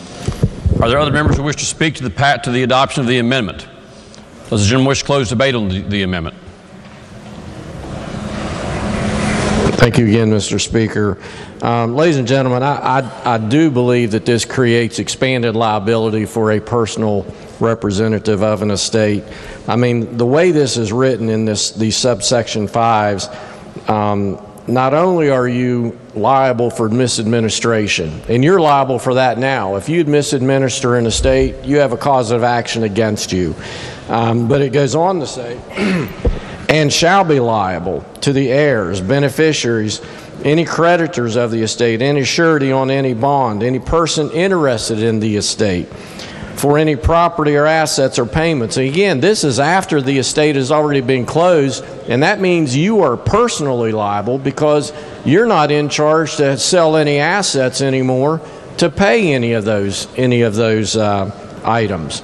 So again, it doesn't do any harm to the intent of the bill, and I think it could certainly reduce potential litigation. So I would ask passage of the amendment. Question for the House is the adoption of the amendment. Those in favor will say aye. Aye. Those opposed will say no. No. Ayes appear to have it. Ayes do have it. The amendment is adopted. Are there further amendments? Clerk will read the bill a third time. House Bill 2746 relating to administration of estates. Gentlemen, the 27th, is there further explanation of the bill necessary? Are there members? The question for the House is, shall the bill pass? Are there members who wish to speak to the passage of the bill? If not, the question for the gentleman from 36, Delegate Rowe. Thank you, Mr. Speaker. I think the bill's a good bill. We're going to be able to close estates. I urge the members to vote in favor of the bill. Question for the House is, shall the bill pass? Those in favor will vote aye. Those opposed will vote no. The clerk will prepare the machine.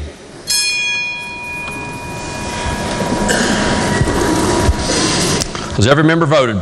If so, the clerk will close the machine and ascertain the result. On this question, 96 ayes, 0 nays, 4 members absent, not voting. More than a majority of those present having voted in the affirmative, the chair declares the bill passed. The clerk will please report the title. House Bill 2746. Are there amendments to the title? If not, title as read by the clerk will be and remain the title of the bill. The clerk will please communicate the action of the House to the Senate. Request concurrence therein. Next bill on third reading. House Bill 2759, providing for the ancillary administration of West Virginia real estate owned by non-residents by affidavit and without administration. The gentleman from the 27th, Delegate Schott, to explain the bill. Thank you, Mr. Speaker. This is the third and final bill that came to us from the State Bar Probate Committee. This bill is intended to simplify the procedure for ancillary administration of West Virginia real estate, which was owned by individuals who are non-residents at the time of the death. Hopefully none of you have had to struggle with that process, because it's a nightmare and there's no real continuity or uniformity among the way counties handle that. Thus, the reason for this bill, it basically covers out-of-state wills that have already been probated in another state. In that case, a personal representative may submit a certified copy of the will and an affidavit. In other words, does not have to appear personally in the court and the county where the property is located, which is a requirement now. Interested persons, though, do have the ability to object if they so choose. It does ultimately simplify the process for transfer of title of West Virginia real estate that's owned by an out-of-state resident. Mr. Speaker, I urge passage. The question before the House is, shall the bill pass? Are there members who wish to speak to the passage of the bill? Gentleman 36, Doggett Rowe. Thank you, Mr. Speaker. This is a wonderful bill. This will take care of great problems that we've had in the clerk's offices. I think if you go back home and ask your clerk about this, they're going to go, thank goodness it's been done. They get calls all the time. People will have a 100th partial interest in a gas well, and they live in Nebraska, and they inherit that. They have to come here, and they have to come and make sure that they've got a probate going here. Well, if their parent lived in Nebraska with them, and I know the exact thing happened, they have to come to West Virginia and sit in the clerk's office and sign the paperwork in order to get the administration going so that they can clear title. What this does is, and the probate committee has done a great service to us, is to make it a simple procedure. They don't have to show up. They basically just file the papers that were filed in Nebraska. They file them here, and that's sufficient for probate, and that clears title. So I urge the members to support the bill. Are there further members who wish to speak to the passage of the bill? Does the gentleman wish to close debate? If not, the question before the House is, shall the bill pass? Those in favor will vote aye. Those opposed will vote no. The clerk will prepare the machine. Has every member voted? If so, the clerk will close the machine and ascertain the result. On this question, 96 ayes, 0 nays, 4 members absent not voting. More than a majority of those present having voted in the affirmative, Chair declares the bill passed. Clerk will please report the title. House Bill 2759. Are there members of the title? If not, title as read by the clerk will be and remain the title of the bill. The clerk will please communicate the action of the House to the Senate. Request concurrence therein. Next bill on third reading. House Bill 2815, raising the value of goods or chattels that are taken in a larceny to constitute grand larceny. Gentleman on the 29th, Del Castillo, to explain the bill. Thank you, Mr. Chairman. This bill raises the monetary value of goods or chattels stolen, which are required to constitute grand larceny. This amount is raised ever so often over the years. The last time this was raised was in 1994. Our grand larceny statute was at $200, and at that point it raised it to $1,000. Now here we are 25 years later looking at it again, and this bill proposes to raise it from $1,000 to $2,500. There has been a fiscal note done on the bill, and because we do not track the actual value of stolen goods when those people become incarcerated, we're unable to ascertain how much money the state will save in incarceration costs, but they do anticipate that it could be somewhat substantial. That is pretty much the bill. The bill changes the applicable section to make the value $2,500, and Mr. Speaker, I do urge passage. The question before the House is, shall the bill pass? Are there members who wish to speak to the passage of the bill? If not, the question before the House is, shall the bill pass? Those in favor will vote aye. Those opposed will vote no. The clerk will prepare the machine.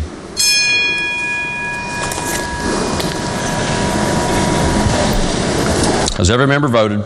If so, the clerk will close the machine and ascertain the result. On this question, 90 ayes, 6 nays, 4 members absent not voting. More than a majority of those present having voted in the affirmative, the Chair declares the bill passed. Clerk will please report the title. House Bill 2815. Are there members of the title? If not, title as read by the clerk will be and remain the title of the bill. The clerk will please communicate the action of the House to the Senate. Request concurrence therein. Are there further bills on third reading? Bills on second reading. Senate Bill 267, requiring State Board of Education adopt policy detailing level of computer science instruction. Are there amendments? Bill will be advanced. Committee substitute for House Bill 2365, clarifying the definition of an employee for the purposes of unemployment compensation and workers' compensation. Are there amendments? Bill will be advanced. Committee substitute for House Bill 2468, Department of Agriculture Capital Improvements Fund. Are there amendments? Bill will be advanced. Committee substitute for House Bill 2583, Family Planning Access Act. Are there amendments? Bill will be advanced. Committee substitute for House Bill 2661, relating to natural gas utilities. Are there amendments? Bill will be advanced. Committee substitute for House Bill 20 2809 relating to prohibited acts and penalties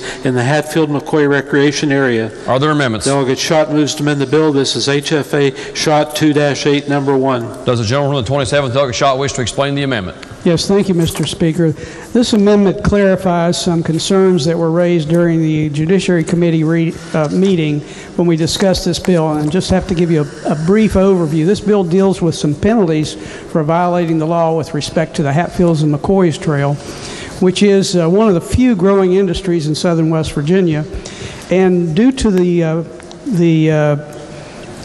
failure of a number of people, in most cases intentional, to abide by the boundaries of that trail system, there are individuals who are exceeding the boundaries, in other words, going beyond the boundaries, and jeopardizing ongoing timbering and coal mining operations. And that's created a considerable problem in our area, and in fact, because of the way these arrangements are prepared, the trail system basically gets what's called a license agreement to use the surface for this for operating their ATV trails, but those are terminable if at any time the individuals that use that property for developing the minerals or the timbers are jeopardized in any way. So what we had in southern West Virginia, Mercer County, was notice given by a coal operator that they were going to revoke that license, and it would basically have resulted in the trails being shut down and hundreds of thousands of dollars of tourism income to the area, and numerous jobs would have been eliminated. As a result of negotiations, we've agreed in a number of ways to try to help prevent that abuse from occurring, and one of those is incorporated in this bill, which is simply to raise the penalty for anybody who's caught doing that. Unfortunately, the language of the bill made the penalty not mandatory among the magistrate, not less than $1,000 in one circumstances or $2,000 in the other. But there was no ceiling on that penalty, and that created some heartburn among our members. And all this amendment does is simply remove the not less than language in the two places and make it a flat penalty so that there's no discretion. It's just a flat penalty. So that's all the amendment does. It removes the not less than language in two places, and I urge its adoption. Question before the House is the adoption of the amendment. Are the members who wish to speak to the adoption of the amendment? If not, those in favor of the amendment will say aye. Aye. Those opposed will say no. Ayes have it. The chair declares the amendment adopted. Are there further amendments? If not, the bill will be advanced. Are there further bills on second reading? Bills on first reading? Committee substitute for House Bill 2330, allowing honorably discharged veterans who possess certain military ratings to qualify to take an examination for licensing as a plumber, electrician, and sprinkler fitter. Bill will be advanced. Committee substitute for House Bill 2405, imposing a health care related provider tax on certain health care organizations. Bill will be advanced. House Bill 2415, requiring the State Board of Education to adopt a policy detailing the appropriate level of computer science instruction. Bill will be advanced. Committee substitute for House Bill 2674, creating a student loan repayment program for a mental health provider. Bill will be advanced. Committee substitute for House Bill 2734, relating to reduced rates for low-income residential customers of privately owned sewer, combined water, and sewer utilities. Bill will be advanced. Committee substitute for House Bill 2813, relating generally to collection of use tax. Bill will be advanced. Are there further bills on first reading? Leaves of absence. Lady from the 49th. Thank you, Mr. Speaker. For our colleagues, Delegate Kump, Ellington, Caputo, and Byrd. Are there objections? Without objections, leaves will be granted. Remarks by members of the House. Gentleman from the 23rd, Delegate Miller.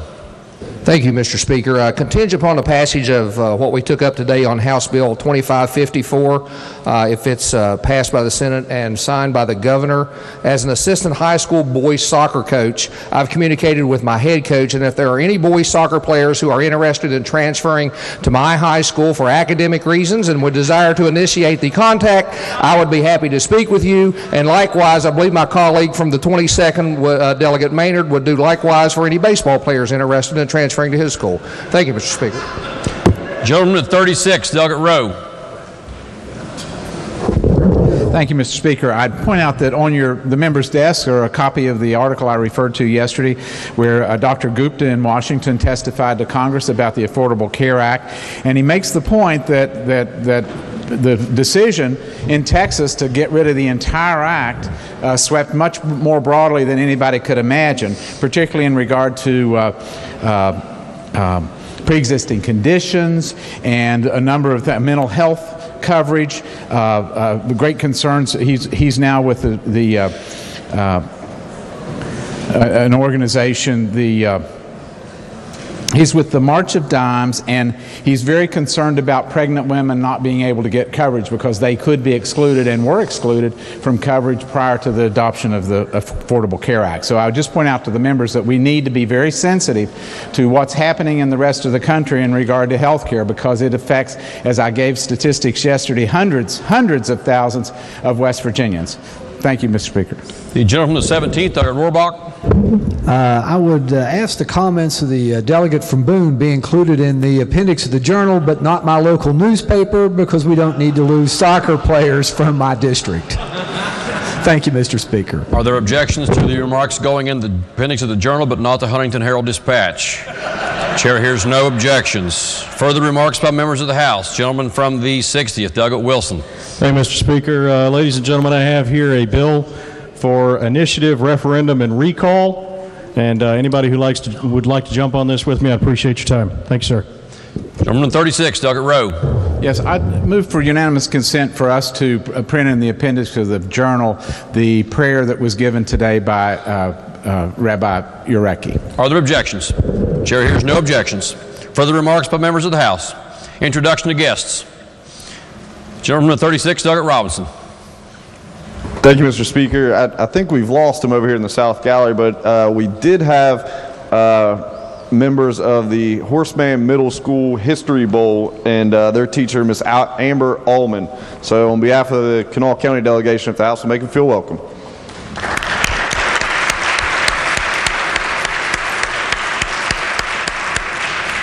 Gentleman the 35th, Douglas Capito. Thank you, Mr. Speaker. I neglected to announce one of our pages. Earlier today, Jesse Riley is with us today paging. Jesse is homeschooled and from St. Albans, West Virginia. Jesse, welcome. Can everybody make him feel welcome? Thank you.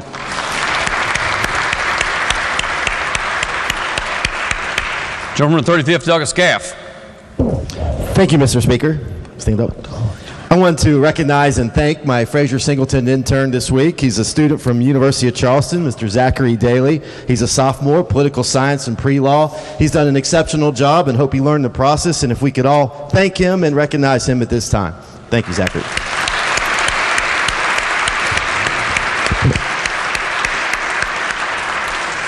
Gentleman the 9th, Douglas Holland. Thank you, Mr. Speaker. Today I'd like to announce a doctor today who has graciously volunteered to return for a second time. From Charleston, welcome Dr. Mary Ann Maurer.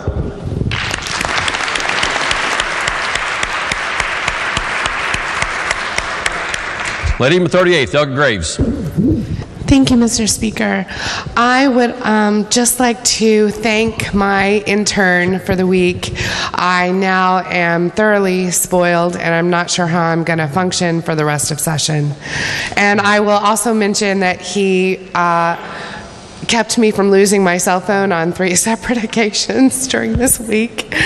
And I just wanted to thank you. And I did learn an interesting personal fact about my intern, that he's the only person I've ever known to have scored a perfect game in bowling. So I feel like that deserves a round of applause.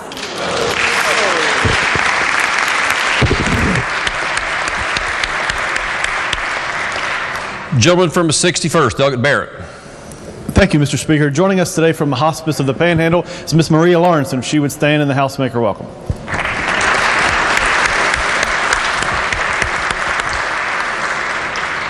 Gentleman from the 17th, Doug Rohrbach. Thank you, Speaker. At this time, I'd like to rise and thank my intern, Miss Lydia Sylvester, who's a political science student from Marshall, and she's been a great help, and I think she's grown to like all of us. So with that, I would ask everybody to give her a big round of applause.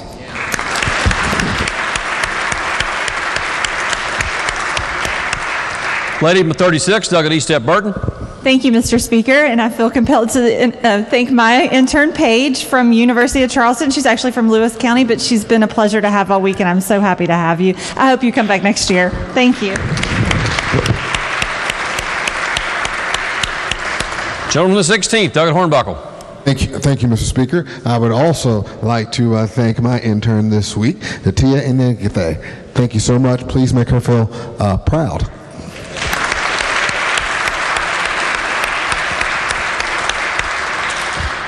Lady in the 42nd, Doug at Lavender Bow.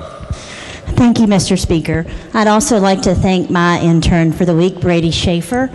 We've had a great time, and I'd like you guys to acknowledge his commitment to education. He drives 4 hours round trip, Monday through Friday, to attend college at Bluefield State University from his hometown in Yeager, West Virginia.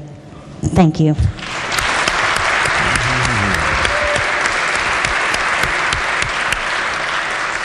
Gentleman from the 43rd, Doug Thompson.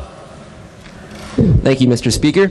I would also like to thank my intern for the week, Jeremiah Warehoff. He's been very helpful with everything, with between fetching my laptop for me to also finding my cell phone. So again, please just make him feel welcome, and I hope he comes back next year. Thank you.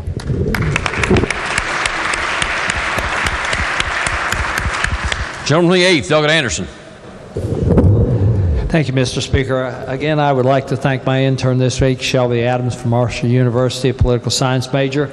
She had one experience where she accompanied me up to the House Finance Committee where we merged two bills into committee substitute the other day. She literally got to see sausage being made. Thank you.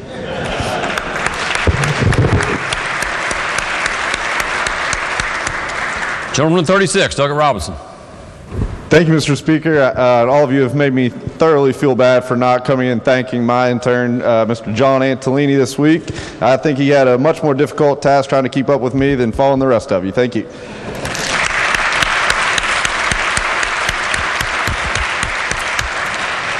Lady from the 51st, Doug Walker. Thank you, Mr. Speaker. I know we lead by example, so I would also like to thank my intern, Zachary Finch, for being here with us this week and learning more than just the process, but learning what it is to be a true mountaineer. Thank you.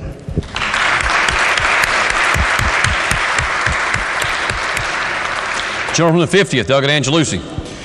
Thank you, Mr. Speaker. I'd also like to take a moment to thank my intern, Lauren Hatcher from West Virginia Wesleyan College. She's been a tremendous help to both me and to Delegate Brown this week, so I'd like to thank her.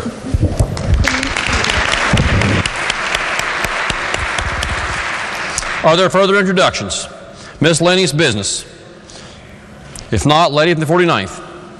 Thank you, Mr. Speaker. I move, subject to announcements, that the House adjourn until 11 a.m. Monday, February 11th. Lady moves that, subject to announcements, the House stand adjourned until 11 a.m. on Monday, February 11th. Are there announcements? Lady from the 49th. Thank you, Mr. Speaker. I have two announcements. First, the Rules Committee will meet at 10:45 Monday, February 11th behind the chamber. And second, the last day to introduce bills is February 12th. Members need to have their bills to bill drafting pre-approved by 5 o'clock today. Gentleman from the 64th, Doug Householder. Thank you, Mr. Speaker. Mr. Speaker, I'm requesting the availability of the chamber for Monday evening, February 11th at 5:30 p.m. Chamber is available. Thank you, Mr. Speaker. Your Committee on Finance will hold two public hearings on Senate Bill 451, one on Monday morning, February 11th at 8 a.m., and another at 5:30 p.m. And I encourage all House members to attend both public hearings. Thank you, Mr. Speaker. The gentleman from the 27th, Doug Schott. Thank you, Mr. Speaker. Your Committee on the Judiciary will resume its posted agenda at 1:30 today. Second announcement, on Monday, February 11th at 2 p.m., the Committee on the Judiciary will convene one public hearing only, on House Bill 2519, what's called the Campus Self-Defense Act, also referred to commonly as Campus Carry. I would like to reach out, though, for some assistance from some of you who are representing districts that have universities or colleges, public universities or colleges that have athletic programs. And the reason for that is during the course of our research of this bill and those 10 states that have this type of, have approached this issue, we've learned that there are some potential issues with league affiliations. Just for instance, the Southeastern Conference Commissioner reached out to the University of Mississippi and Mississippi State in connection with their bill and basically was concerned about a number of things. I have a copy of that letter, and I'm not going to go through it, but basically requested that their athletic events and sports venues be exempted from the proposed bill. And so I think it's important. We don't have time in our committee to reach out to each of these conferences and so forth to determine whether athletic facilities, the bill as it's currently presented only exempts those facilities with a seating capacity of 1,500 or more. So there may be some sports venues that have less. I know Mississippi basically exempted all practice fields, all sports sporting agendas or venues in their bill as a result of this concern. So we want to anticipate, if it's the will of the chamber or our members to pass this bill, we want to be sure we anticipate any potential issues that might come up. So if you would, please give us some assistance on that and reach out to your colleges and universities to reach out to their affiliate conferences and see what we need to do to make sure we don't have those problems. Thank you, Mr. Speaker. Gentleman on the 10th, Delegate Chris. Thank you, Mr. Speaker. A caucus of Republican members of the Finance Committee will meet at 10 a.m. on Monday, February 11th, following the public hearing. Thank you, Mr. Speaker. Gentleman on the 15th, Delegate Foster. Thank you, Mr. Speaker. Your Industry and Labor Subcommittee meeting for House Bill 2049, that's Prime Contractor Liability Bill, will meet today in the Judiciary Committee room at 4 p.m. And the members of that committee are myself, the gentleman from the 37th, Delegate Pushkin, the gentleman from the 35th, Delegate Scaff, the gentleman from the 27th, Delegate Schott, and the gentleman from the 53rd, Delegate Jennings. And again, that is 4 p.m. today in the Judiciary Committee room. Gentleman 21st, Delegate Dean. Thank you, Mr. Speaker. The Committee on Education will resume our posted agenda at 2:30 today in the Gov Org room. We will meet until midnight, and if we're not concluded with our business by then, we will start another meeting at 12:01 a.m. Republican members will caucus in the chairman's office at 1:30. Gentleman 28th, Delegate Pack. Thank you, Mr. Speaker. I only have 15 or 20 announcements to make here. Your Committee on Government Organization will meet Monday, February the 11th at 10 a.m. in the Government Organization Committee room for a discussion on the legislative rulemaking and review process. Your Committee on Government Organization will meet Monday, February 11th at 2 p.m. in the Government Organization Committee room for the purposes of considering legislation. That agenda shall be posted. And finally, Mr. Speaker, Republican members of this House will caucus here in the chamber immediately upon adjournment. Thank you, Mr. Speaker. Gentleman the 16th, Delegate Linville. Thank you, Mr. Speaker. Your Committee on Technology and Infrastructure will meet on Monday at 1 p.m. in the Government Organization room, supposing that nothing else happens to be in that room at that time. In addition, members of the Subcommittee for Technology and Infrastructure will meet in the Chairman's office, my office, immediately following the caucus that is immediately following the floor session. Thank you, Mr. Speaker. Gentleman 35th, Delegate Capito. Thank you, Mr. Speaker. The Committee on the Judiciary will meet on Monday at 9 a.m. in the committee room, and the agenda will be posted. Gentleman the 53rd, Delegate Jennings. Thank you, Mr. Speaker. Your Committee on Fire and EMS will meet Monday at 4 p.m. in the Gov Org room. The agenda will be posted. Gentleman the 66th, Delegate Espinoza. Thank you, Mr. Speaker. One last reminder that you have until tomorrow to RSVP for next Tuesday's Speaker's Dinner. If you haven't already done so, please, before you leave for the weekend, stop over to the Speaker's office and RSVP. It promises to be an enjoyable event next Tuesday at 6 p.m. Thank you. Are there further announcements?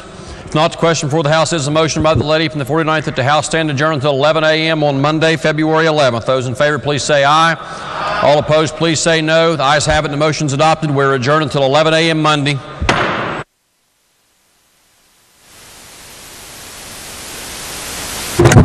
The Senate will please come to order. The Senate will please come to order.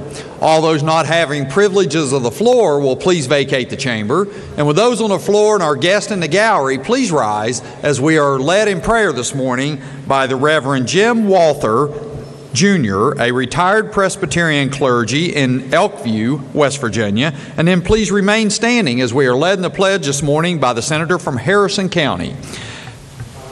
The interim pastor at the First Presbyterian Church Nitro, straddling the Kanawha-Putnam County lines. Pray for those good folks. And pray with me this morning. Sovereign Lord, we bow humbly in our hearts before you, invoking your presence on our proceedings. Forgive us if this has become an empty ritual. Remind us that we pray not to persuade you to support a particular position, but to open ourselves to your presence and your power, that you might take us from where we are to where you would have us be. We have a long way to go. You call us to unity. Forgive us when we gleefully revel in chaos and division. You call us to service, to care for one another, especially those who cannot care for themselves. Forgive us when we dismissively pass judgment on the poor, rationalizing the suffering caused by our relentless greed. You call us to be just. Forgive us when we deliberately confuse what is legal with what is right. You call us to be kind. Forgive us when we are insensitive or just plain mean. You call us to be humble. Forgive us for admiring swaggering, self-centered hubris instead of valuing empathy, compassion, wisdom, and experience. Forgive us and let us see your face in the faces of those we were sent here to serve. We are asking now to be judged by a higher standard, not whether we advanced some partisan agenda, but did we make life better for the people of West Virginia, all of whom are precious in your sight. When our work is done, we pray that we will be found to have been faithful and that we have not been guilty of taking your name in vain. So we humbly offer this prayer in your holy name. Amen. Amen. Thank you, Pastor, Reverend. The Senator from Harrison County. Will you please remain standing and join me in the pledge to our flag? I pledge allegiance to the flag of the United States of America and to the republic for which it stands, one nation under God, indivisible, with liberty and justice for all. Thank you. You may be seated. Reading of the Journal. West Virginia Legislature Senate Journal, Thursday, February 7th, 2019. The Senate met at 11:08 a.m. The Senator from Nicholas County requests unanimous consent that further reading of the Journal be dispensed with and that it be approved as having been read. Is there objection? Chair hears none, so ordered. Introduction of guests. On behalf of the Senate, it is my pleasure to welcome our honorary pages for the day. Please stand as your name is called and be recognized. As guest as the senior senator from the 8th, we have Chloe Cavender and Carson Van Camp. As guest of the senator from Greenbrier, we have Caitlin Settle and Lily Burr. As guest of the senator from Preston, Dylan Ludwig. And as guest of the junior senator from the 17th, Alexis Newman, Matthew Ayub, and would they all please stand and the Senate give them a warm welcome.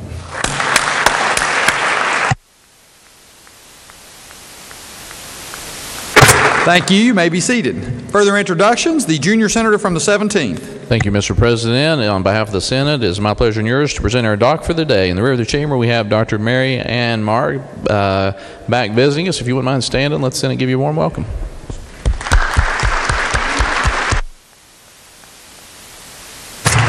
Further introductions, Senator from Preston County. Thank you, Mr. President. On behalf of the Senator from Tucker and myself, we're pleased to have with us the father of our page, Brandon Ludwig. I believe he's back in the President's gallery. If you would please stand and the Senate make him welcome. Thank you. The Senator from Wetzel County. Thank you, Mr. President. On behalf of myself and my fellow senator from Marshall County, we have some Girl Scouts visiting us from Calhoun and Gilmer County. They're in the North Gallery. If they'd stand as your name is called. Alicia Martin, Marissa Fox, Hannah Stump, Paige Montgomery, Casey Nyler, Kaylee Martin, Kendra Fox, Maya Fitch, Bella Grijalva, and Chloe Peggs. Would the Senate please make these wonderful young ladies welcome into the Senate today?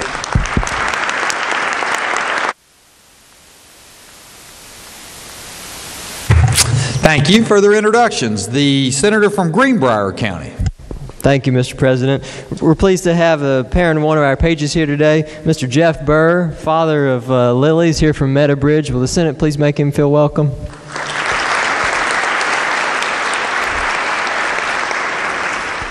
And also, Mr. President, this is unplanned, but I'm looking up and I'm seeing white coats with a symbol that I recognize. We've got friends here from the West Virginia School of Osteopathic Medicine, which we are very proud of in the 10th District. Our own majority leader is a graduate of the O School. Would the students from the O School please stand and be recognized and welcomed by the Senate?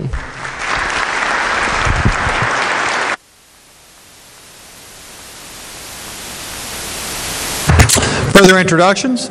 Further, Junior Senator from the 17th. Thank you, Mr. President. I also have the parent, on behalf of myself and the senior from the 17th, Mary Jane Ayub in the gallery. That's the mother of one of our pages. If you wouldn't mind standing, let's send and give you a warm welcome.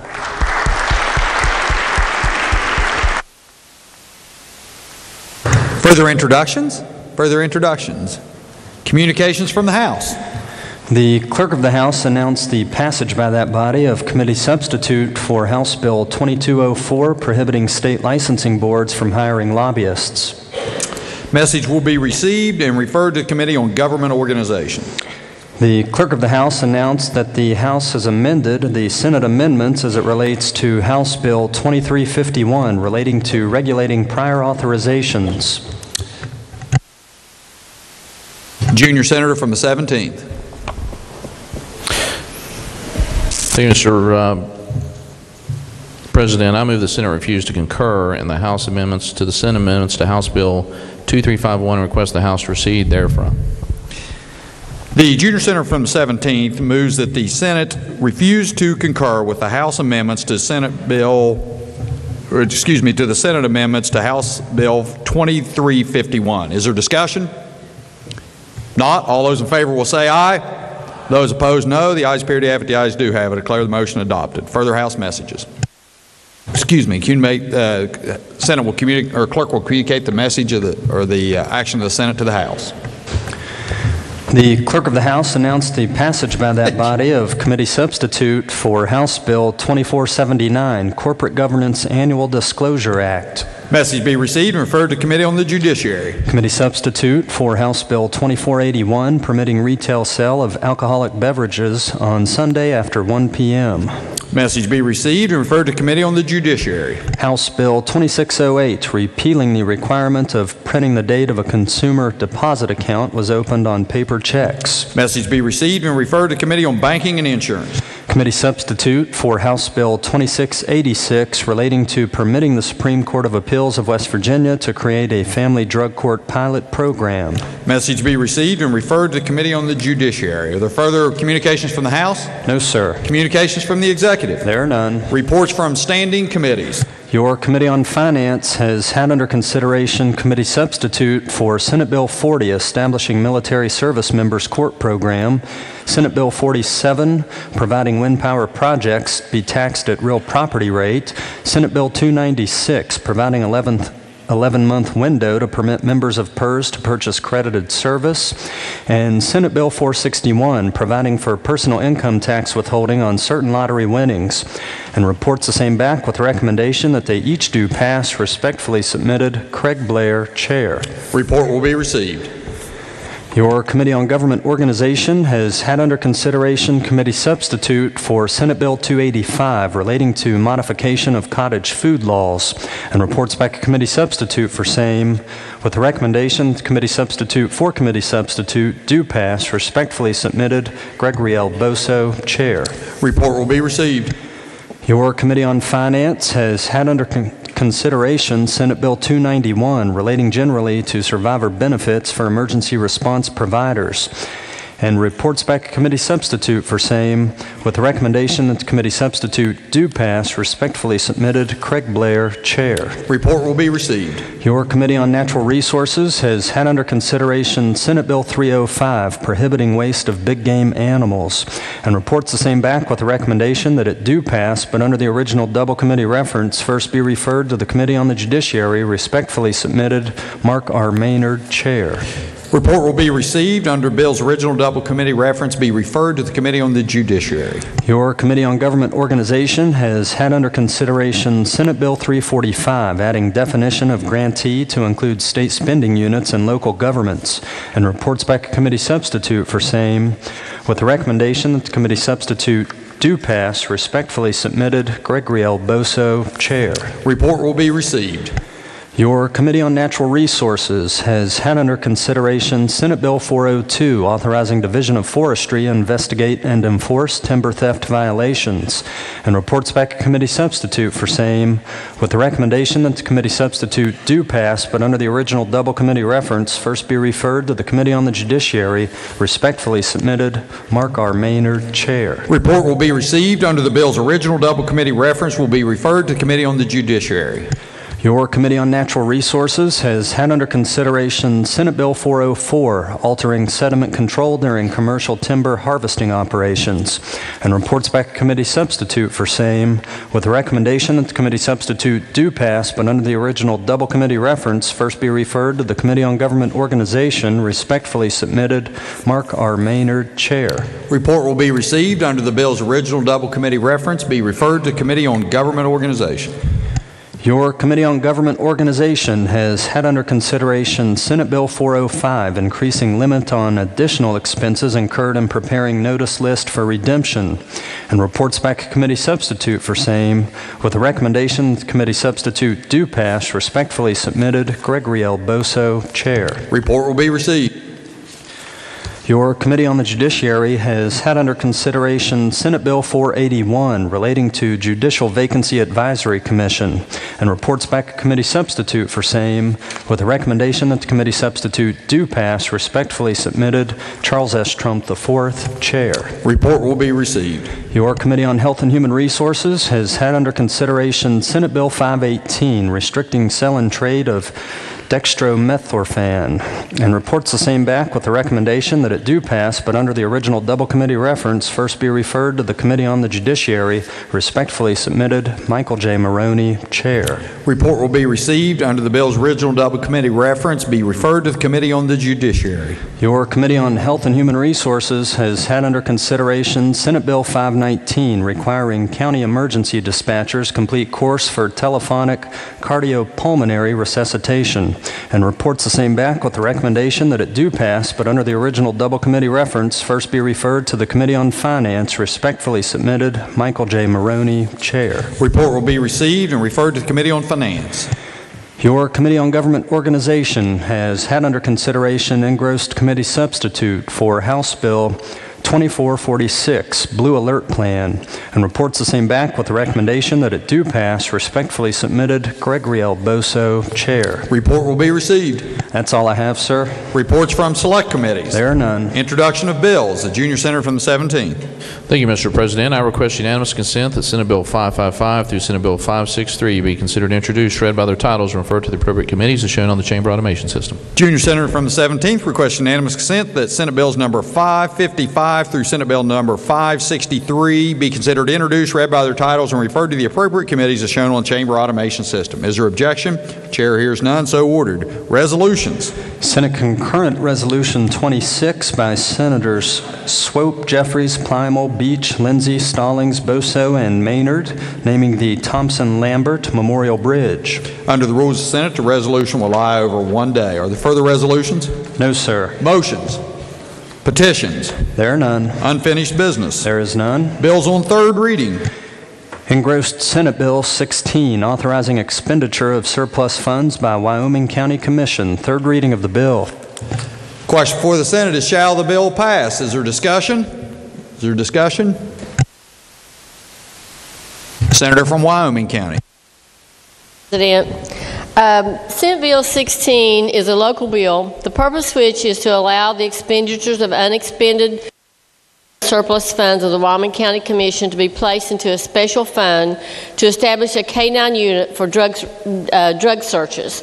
The bill has no impact on the state budget and would help implement a new and important service in Wyoming County in our fight on the drug crisis. Mr. President, I urge passage of this bill. Is there further discussion? Not. All those in favor will vote yea. Those opposed will vote nay. The clerk will prepare the machine.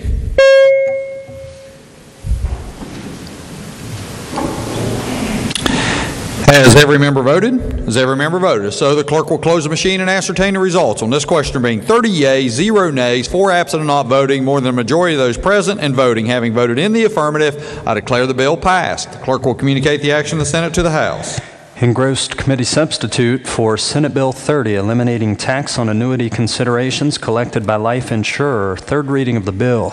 Question before the Senate is, shall the bill pass? Is there discussion? The senator from Wood County. Mr. President, Senate Bill 30 will eliminate the taxes paid by insurance companies on annuity considerations. The bill has no direct physical impact on the operations of the insurance commissioner, but it will reduce revenues collected by the insurance commissioner and deposited into the insurance tax fund for transfer by the state treasurer to state general and special revenue accounts. Senate Bill 30, if enacted, would eliminate taxation on annuity considerations collected and received by a life insurer. The tax is levied on the insurer, the company, selling the annuity, and not on the individual purchaser of the annuity. This bill has passed the Senate the past 2 years on unanimous votes. Mr. President, I urge passage of the bill. Is there further discussion? The senator from Harrison County.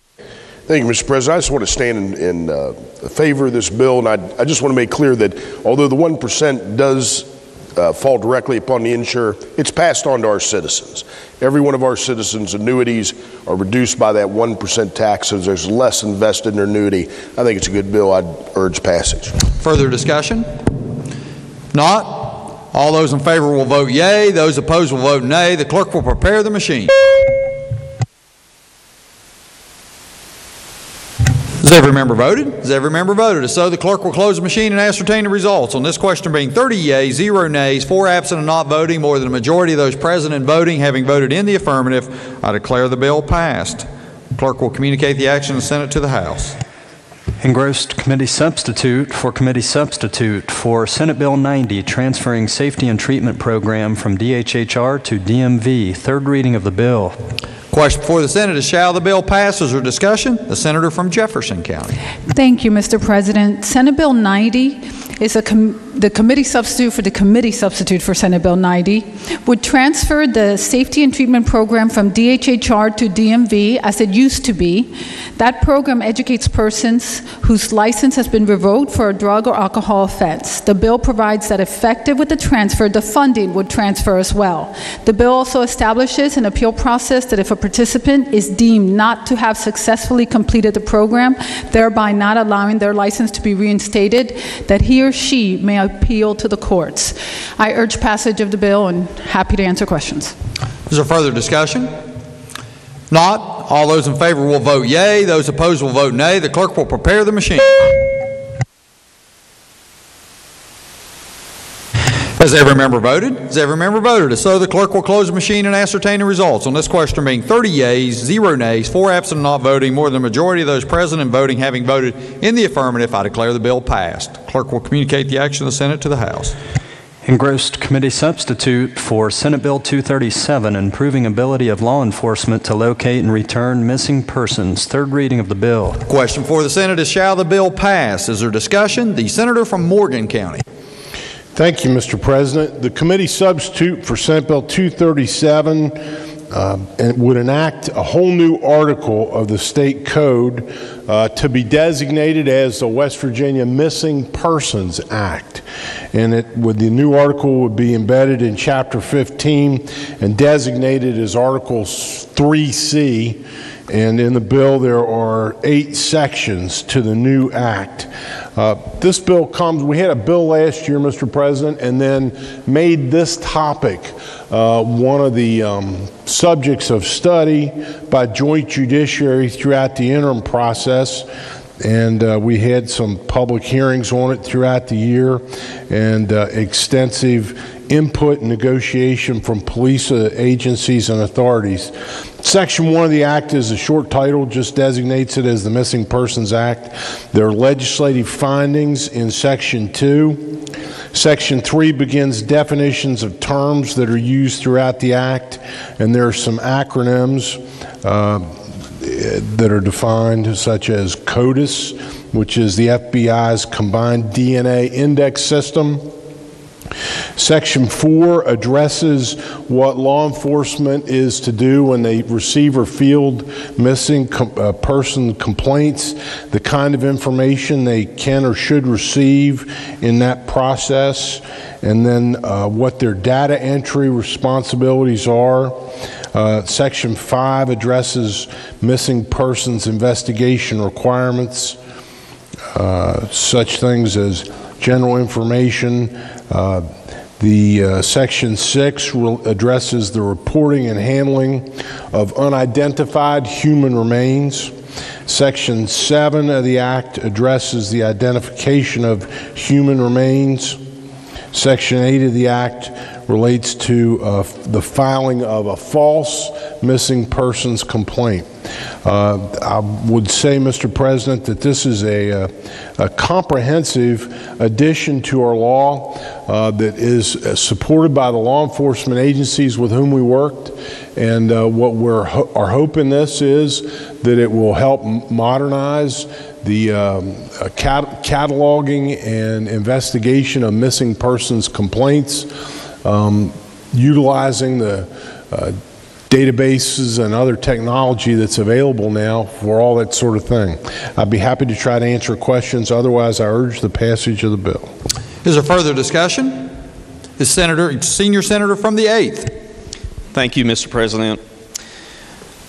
According to NamUs, which is the National Missing and Unidentified Persons System, there are more than 600,000 men, women, and children who go missing in the United States each year. Right now in West Virginia, there are more than 300 people missing, including several children. Fortunately, most missing individuals are quickly found, but after more than 1 year, tens of thousands of missing become cold cases with no clues to help law enforcement find them. They are lost to their families. Mr. President, more than a year ago, when I was approached by a constituent about the need for better cooperation and coordination on missing person cases between families and all levels of law enforcement, I agreed that I would try to do something in some way to help. I'm sure some of us have experienced or know of someone that has experienced, whether you're in a grocery store or a department store or at a football game or some kind of a sporting event, that when your son or daughter or grandchild that is supposed to be standing beside you and you turn and look and they're gone, you experience complete panic. I know that I do. When they don't answer you, you don't see them. So imagine how terrifying it must be for a loved one who's been missing for days, months, or years. As mentioned by the Judiciary Chairman, the Senator from Morgan, this bill did grow out of a study resolution, and I'm grateful that we were able to work on this during the interims this past year. We had input from law enforcement, state police, families, missing loved ones, staff, all worked together to craft this Missing Persons Act. It's devastating to live in the fear of helplessness and of knowing of someone you love is hurt, hungry, scared.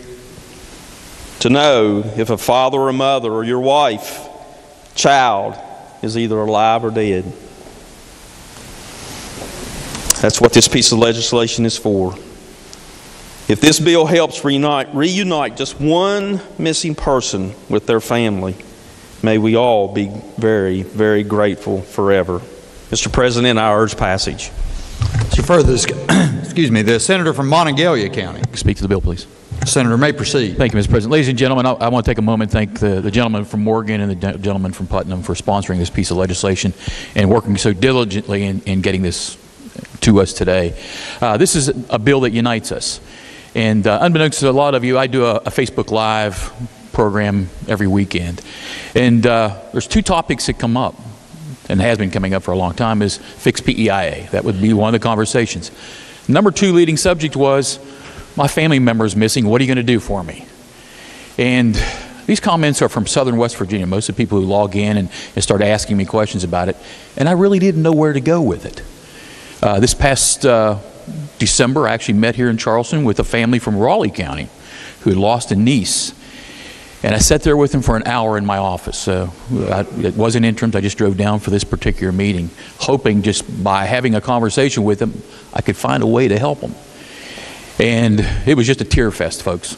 It really was. I mean, the aunt and uncle were there, and I was asking questions, and for every question I asked, there would be more tears. And to see this piece of legislation come before our committee the other day that fills in that puzzle, those missing pieces of the puzzle, and brings all those entities together to help find these missing people, these individuals, these family members. I don't think of a better piece of legislation that we could pass this session than this particular piece of legislation. And I urge adoption, Mr. President. Is there further discussion? Not, all those in favor will vote yea. Those opposed will vote nay. The clerk will prepare the machine.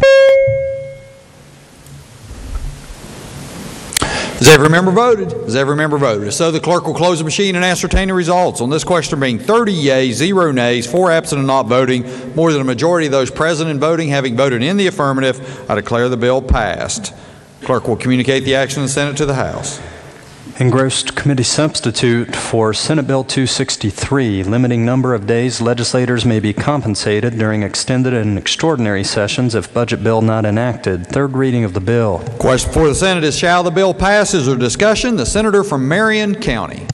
Thank you, Mr. President. The purpose of committee substitute for Senate Bill 263 is to limit the amount of pay which a member of this legislature may receive following the regular session of the legislature when the state budget has not been passed. So when both bodies fail to pass a budget, their pay is limited. And let me try to clarify that. This bill clarifies that a member is entitled to receive no more than 5 days compensation for any extended or extraordinary session if the budget has not been passed. Also, the committee substitute also provides that members who are appointed to a conference committee of the budget are not subject to that provision. And also the governor, if the governor would veto the budget, members would continue to receive their pay. And lastly, the members may be entitled to receive per diem pay if all the above is not met. So per diem pay is not taken away in any event that the budget is not passed by the legislature. Be happy to answer any questions. If not, I urge the passage of the bill. Is there further discussion? The senator from Cabell County. Thank you, Mr. President. I rise in support of the bill, and for the last couple of sessions, I've joined the senator from Marion in asking that we move forward with this legislation. I remember, and we all, those of us that were here, remember a couple of years ago when we sat here day after day after day, and the budget process just lingered forever, and we were getting paid, and the taxpayers were being cheated. So I hope everyone can get behind this piece of legislation. I urge passage. Is there further discussion? Not, all those in favor will vote yea. Those opposed will vote nay. The clerk will prepare the machine. Has every member voted? Has every member voted? So the clerk will close the machine and ascertain the results. On this question being 30 yeas, 0 nays, 4 absent and not voting, more than the majority of those present and voting having voted in the affirmative, I declare the bill passed. Clerk will communicate the action of the Senate to the House. Engrossed committee substitute for Senate Bill 323, establishing revenue fund and source to support Department of Agriculture's improvement to facilities. Third reading of the bill. Question before the Senate is, shall the bill pass? Is there discussion? Is there discussion? Senator from Preston County. Thank you, Mr. President. The purpose of Senate Bill 323 is to create a special revenue account to fund construction and capital improvements of facilities owned or occupied by the Department of Agriculture. The bill allows for the transfer of funds at the conclusion of a fiscal year to the fund if the existing funds are greater than $1 million. The bill passed both houses last year and was vetoed by the governor as being unnecessary. During the interim session, We had the Joint Committee on Agriculture and Rural Development took a field trip up to the facilities in Guthrie. And I will tell you, I would invite any legislator to go up and take that same tour. We learned up there that although West Virginia has actually been in the forefront of many newly developed technologies and techniques, that when we reach out to the peers in our adjoining states and to train them, we have to go to their facilities for the training procedure, because our facilities just absolutely will not facilitate that educational experience. I think that this is definitely needed. I think that it's something that we can do to promote West Virginia, and it's in the long run, I believe that it's going to be an opportunity for our state to be a shining star and to bring people from other places to here, and with the updating and the modernization of our facilities to actually provide that classroom experience and training experience for other opportunities for other states. And I urge passage of the bill. Is there further discussion? Not. All those in favor will vote yea. Those opposed will vote nay. The clerk will prepare the machine. Has every member voted? Every member voted. If so, the clerk will close the machine and ascertain the results. On this question being 30 yeas, 0 nays, 4 absent and not voting, more than a majority of those present and voting, having voted in the affirmative, I declare the bill passed. The junior senator from the 17th. Thank you, Mr. President. I move Senate Bill 323 be made effective from passage and request unanimous consent that the roll call used on passage of the bill be used to make it so effective. Junior senator from the 17th moves that the bill be made effective from passage and request unanimous consent that the roll call used on passage of the bill be used to make it so effective. Is there objection? Chair hears none. On this question there being 30 yeas, 0 nays, 4 absent and not voting, more than 2/3 of those elected having voted in the affirmative, I declare the bill effective from passage. Clerk will communicate the action of the Senate to the House.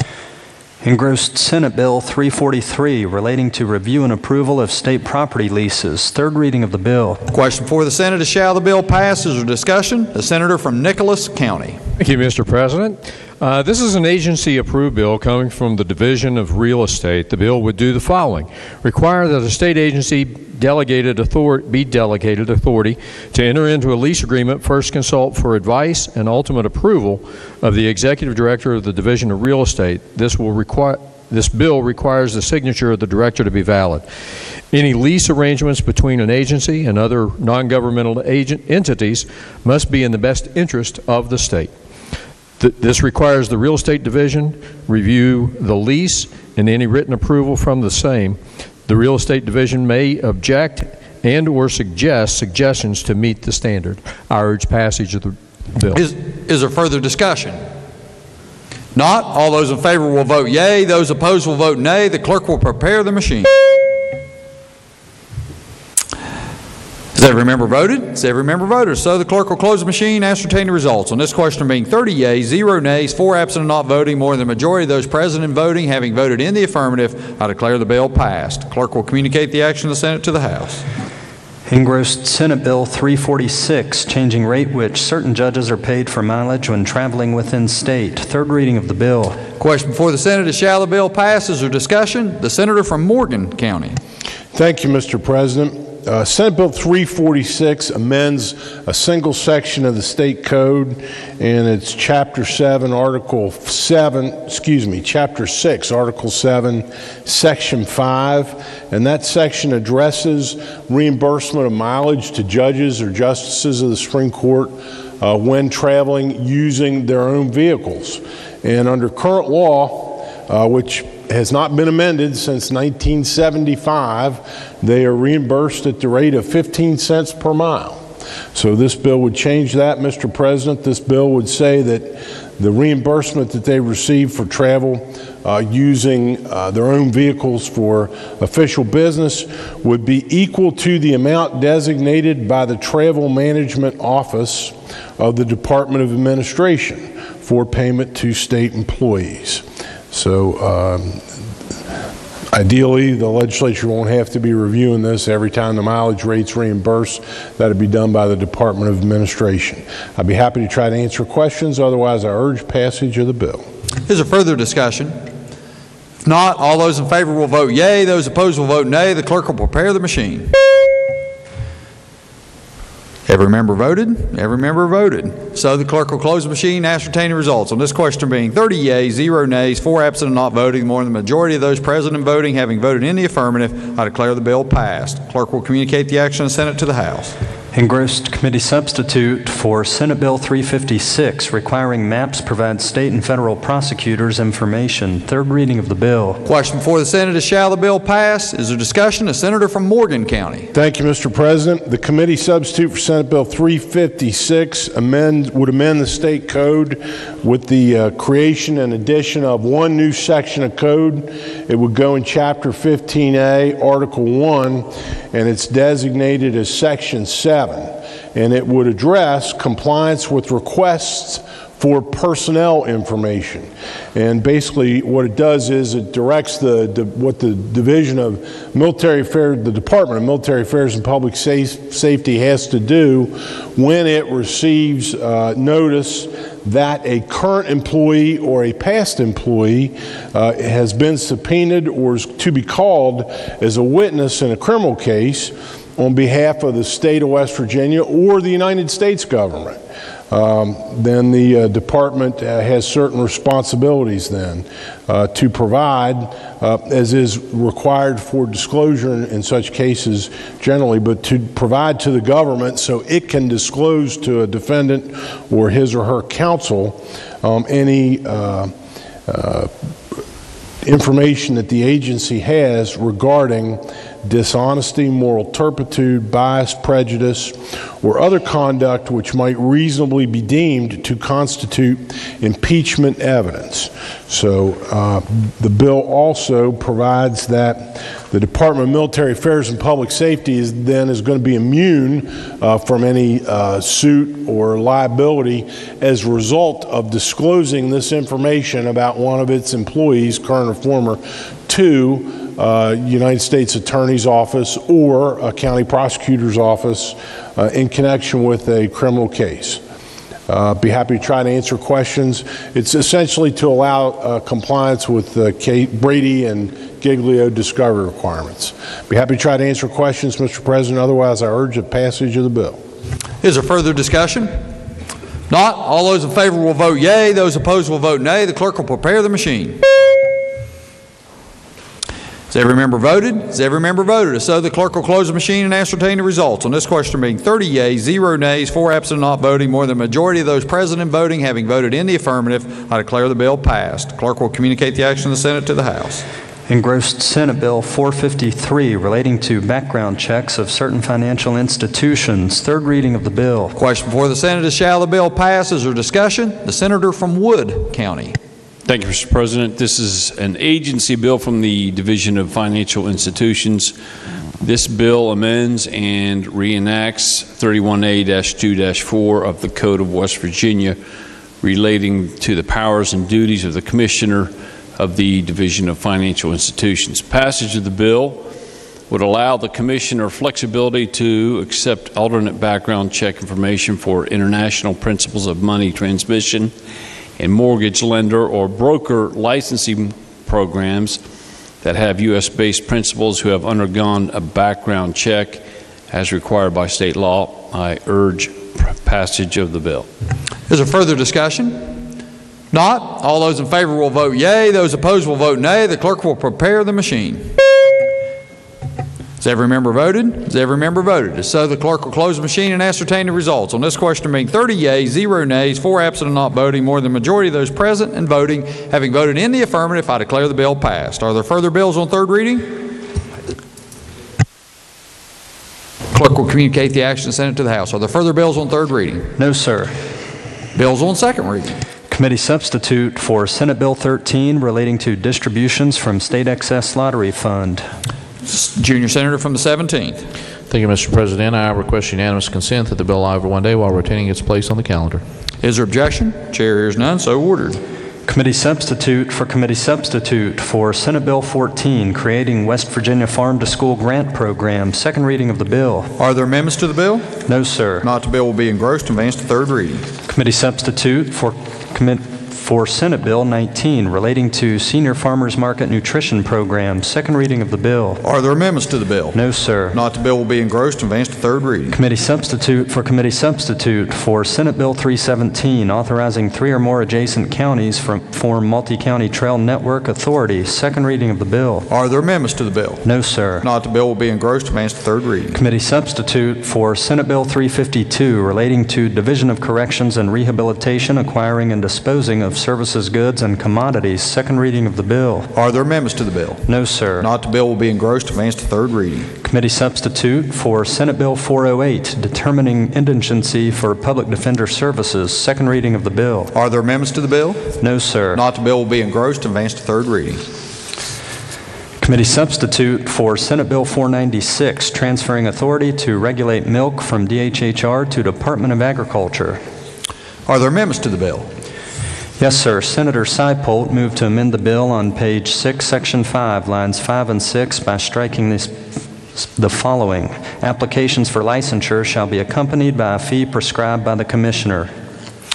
The question for the Senate is adoption of the amendment. Is there discussion? The Senator from Preston County.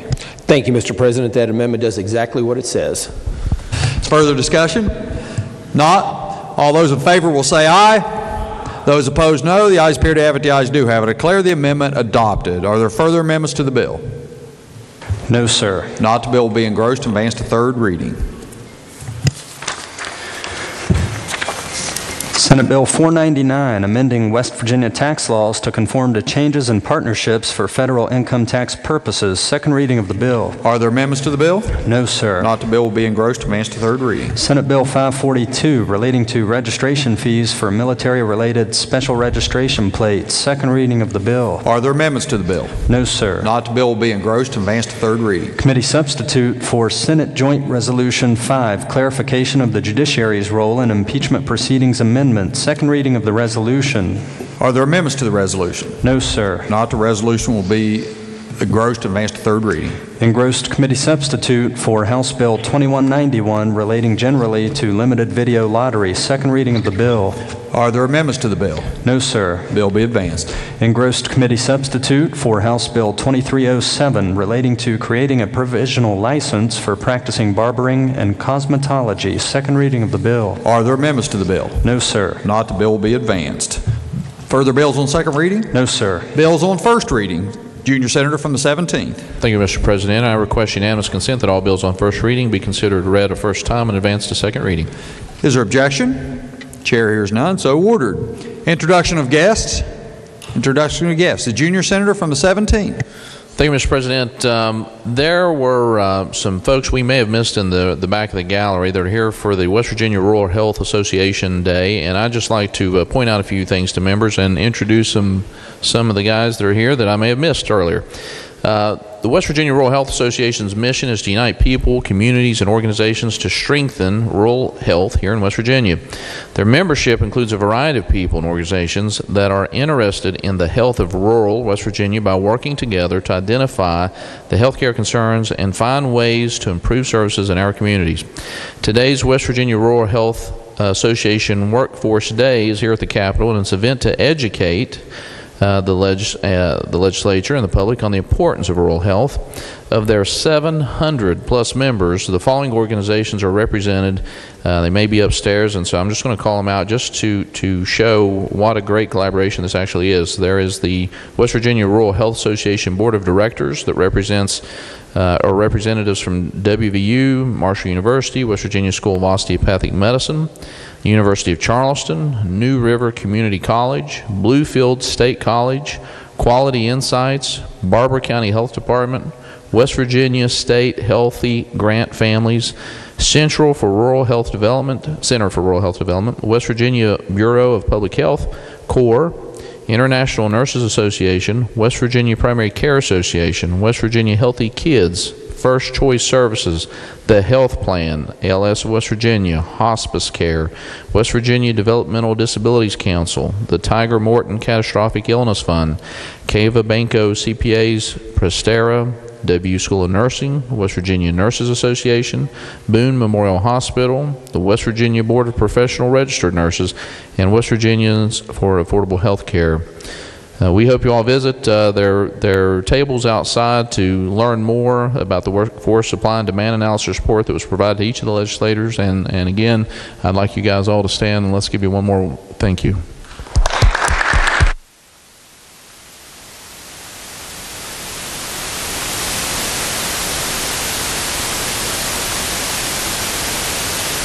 Further introductions. Further introductions.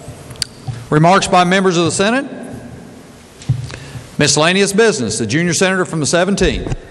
Thank you, Mr. President. Pending announcements, I move the Senate stand adjourned until Monday at 11 a.m. Are there announcements? Are there announcements?